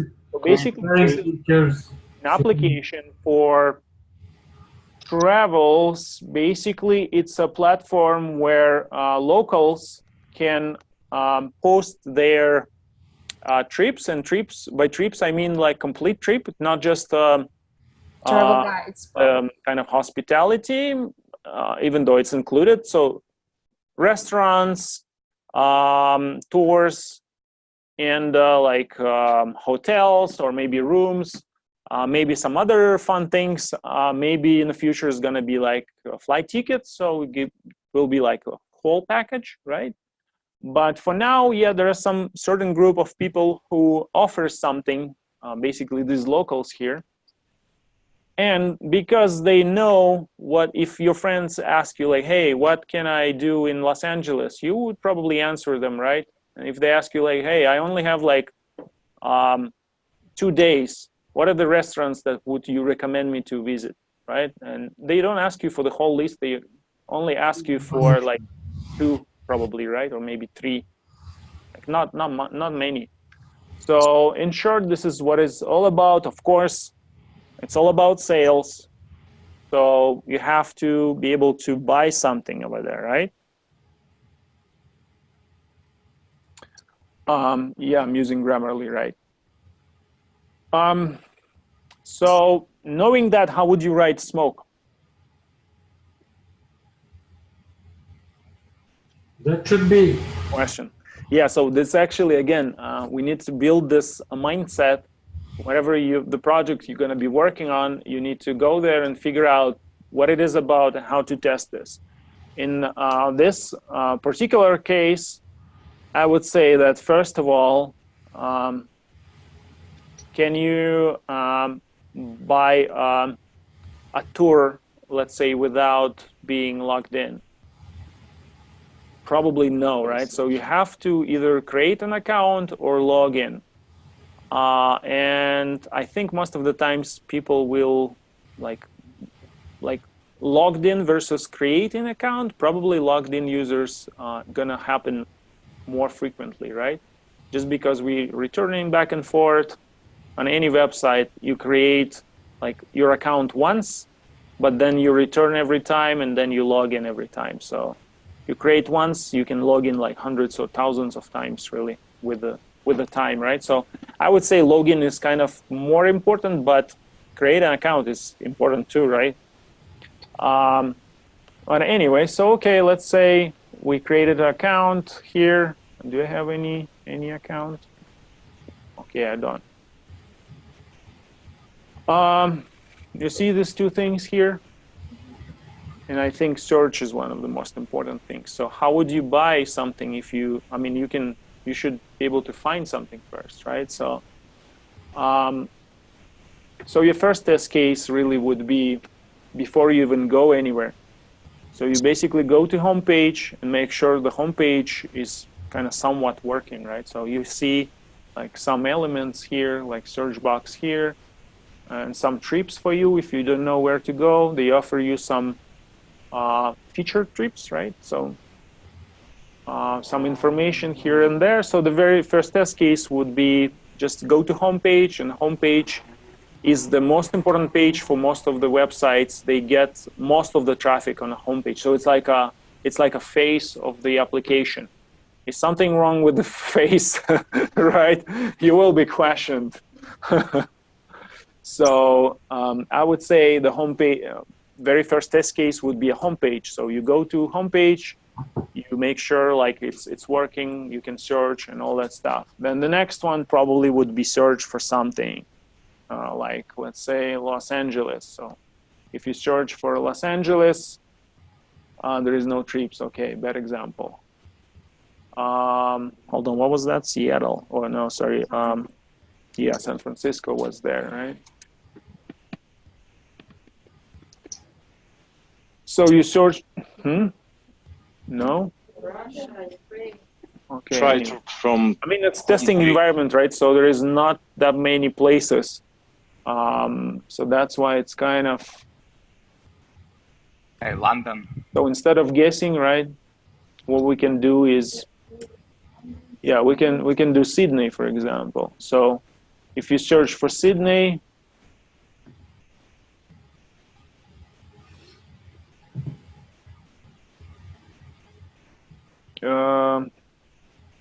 Should not work. Oh wow, that's a lot of things, but not really what we. Probably this one, right? Oh, come on. That's Okay. why I report this back.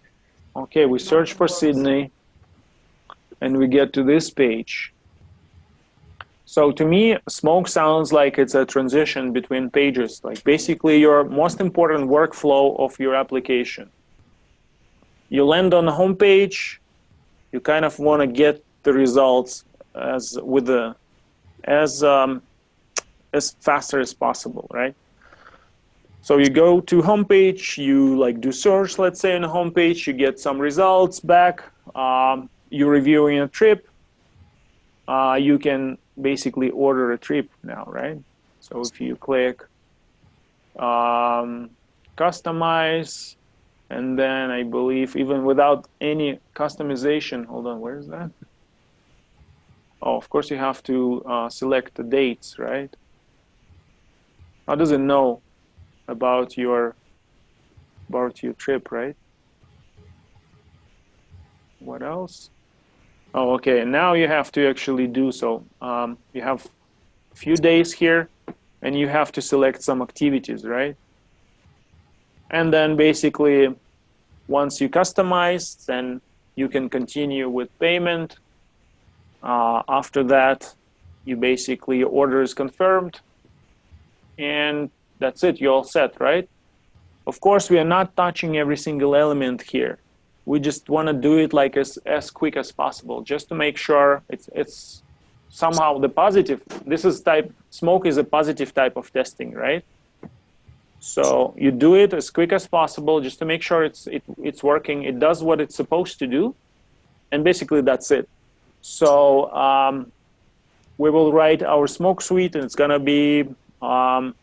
We will post those test cases, those areas that you will need to write test cases for, and we will start actually writing those test cases all together. It's gonna be, I believe, 6 or 8 test cases only, but basically what I just described, like the transitions between these pages, home page, then like search, then like listing page, customize, order confirmed, right? Something like that.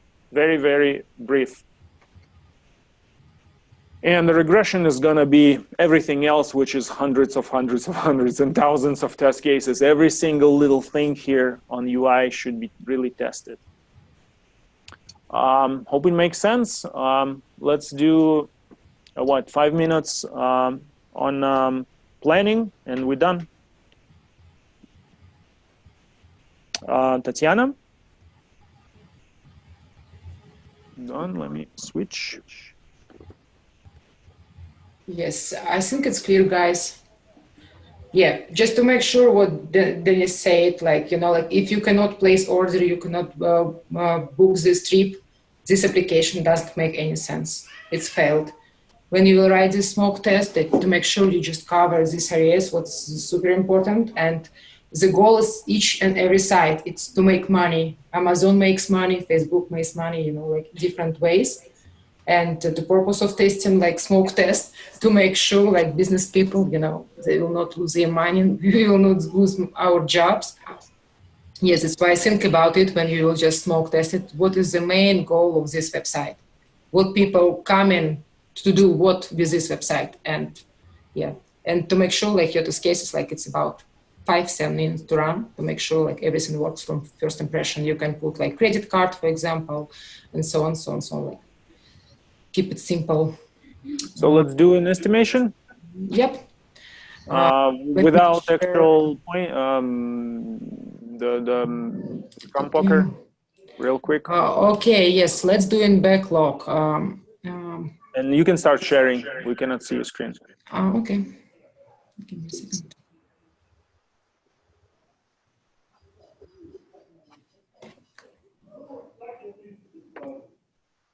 Do you see it now? Yes. Okay, what you guys think? Let's go from, we will not touch this. Unique defects, right smoke suite, we'll start from it. How many points you think like? Yeah, we will post those pages that we think we should work on. and you can just we'll start doing that in the next class, and we'll actually show you how to write the test cases, right? So you can really finish like the rest of them. And for smoke, it's just a very small number. Yeah, let's not do Scrum Poker. We Yeah, just okay, let's. But someone need to speak, I right? can Like make them real quick from here. from my perspective, if I will estimate it, I will give it at least. So what do you guys think when it comes to writing, let's say 6 or 8 smoke tests? How much time would it take you? 1 week. That's a tough one, huh? Yeah, I would say it's really a couple of days, just because you don't know how to write them. Once you get to know how to write them, to write test case for homepage, how much time do you think it would take you? Like 1 minute or so. No, come on. A couple of minutes. No, seriously. Writing test cases takes, once you know it, it takes like minutes. For now, I would just say maybe 2 points, just because you're gonna have a lot of questions and back and forth and all that. When you say in 2 points, you mean 2 evenings, right? We decided 1 point, it's about 1 evening. Like okay, yeah, I'm seeing like 2, 3, 1. Let's see. Yeah, I mean, we can even do like 3. Okay, let's do 3. Okay, if everyone wants. Okay, 3. And prepare interview bullets.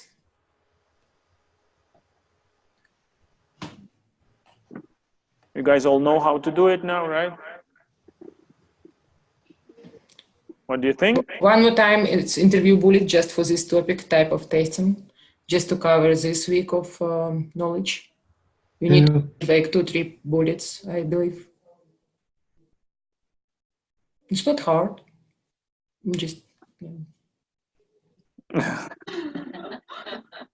You can see the examples over there. That's all that is needed. So it's probably 1. Okay. Yeah, I think it's 1. Yeah, just don't spend too much time, just 2-3 hours to create some bullets, maybe some preparation. Yeah, 1, it's fine, I think. Don't spend more than it on it. Okay, 1. And complete testing type of lesson. I think it will be the biggest one, like the same with smoke suit, because you need to watch all this video and you need to create some questions. Could you please open that link maybe? Which one? This LMS. I think a link is actually wrong. Okay. What do you want me to open? That LMS, just I see. Just to show them how many videos and how long let's take to watch them. Because otherwise, let's say total number of hours for watching is 8. So how many points minimum would you give it? Minimum 2 for sure. And to play safe, I will maybe give 3 just in case you want to Google something, right? Yeah, believe me, guys, like 3 at least, because you will not spend less on it. I think it's more because you will try to search what is the right answer for a particular test scenario. Okay, let's do 3. Okay, what is poll time, Dennis? What is this for? It's just another form. You can click on that. Let's see. All right, some definition, please. Anonymous form. What do you think about? Okay, it's like some of type of voting and probably will help TestPro improve, right? Mm-hmm. Okay, just probably 1. It's okay. Just fast overview and just make some comments, I believe. In real life, guys, it happens like this. Sometimes you will not understand what the story like deeply about, and that's why, for example, Dev, who will work on it, he will say, okay, I think it's 3 or 5, but you as QA, you will say, no, guys, we need to test it also, and you will think it takes more than it, because sometimes they think about just the Dev perspective, but you as QA, you will know it much more complicated. Sometimes it's easy feature to develop it, but it's much more complicated testing. Sometimes it's a lot of points for dev, but simple testing. It can be different. That's why it's kind of combination like voting. Like in this case, for example, like one because I think so, like it's okay, for example, because I know what it is for, and Denise, and we can just decide. You can just agree with us. Yeah, it shouldn't take more than like 15 minutes or so. Yeah, and help us make our Bitcoin, but I think it's kind of the same, right? Mm-hmm. Okay, I think that's it. You need just to clone, someone will clone and you will have all this task. We will close sprint 2. You will not see tickets anymore, I believe. You will see just sprint 3 tickets. All bugs, I think Robert said you don't need us.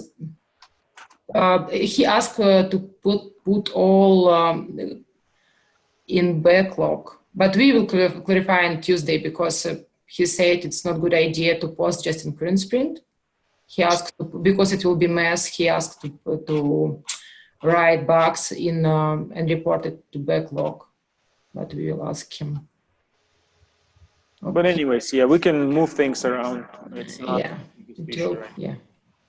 Okay, I think that's it. We close the sprint, like again, like in real life, we didn't put like estimate points. Let's do like 3, right? 2, 1, 2.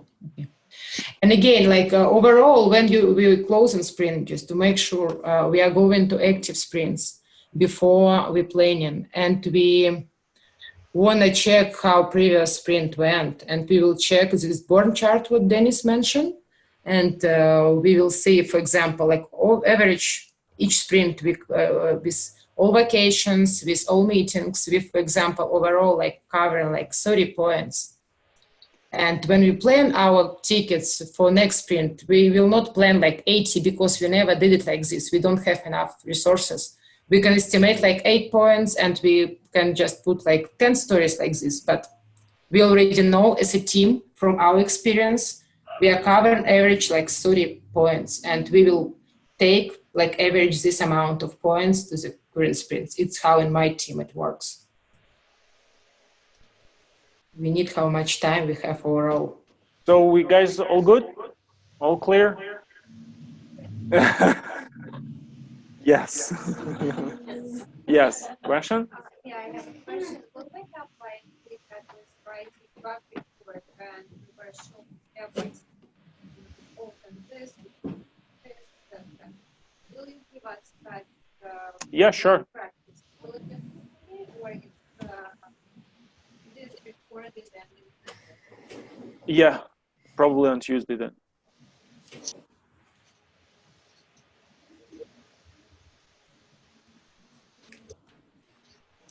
Alrighty, so see you on Tuesday then.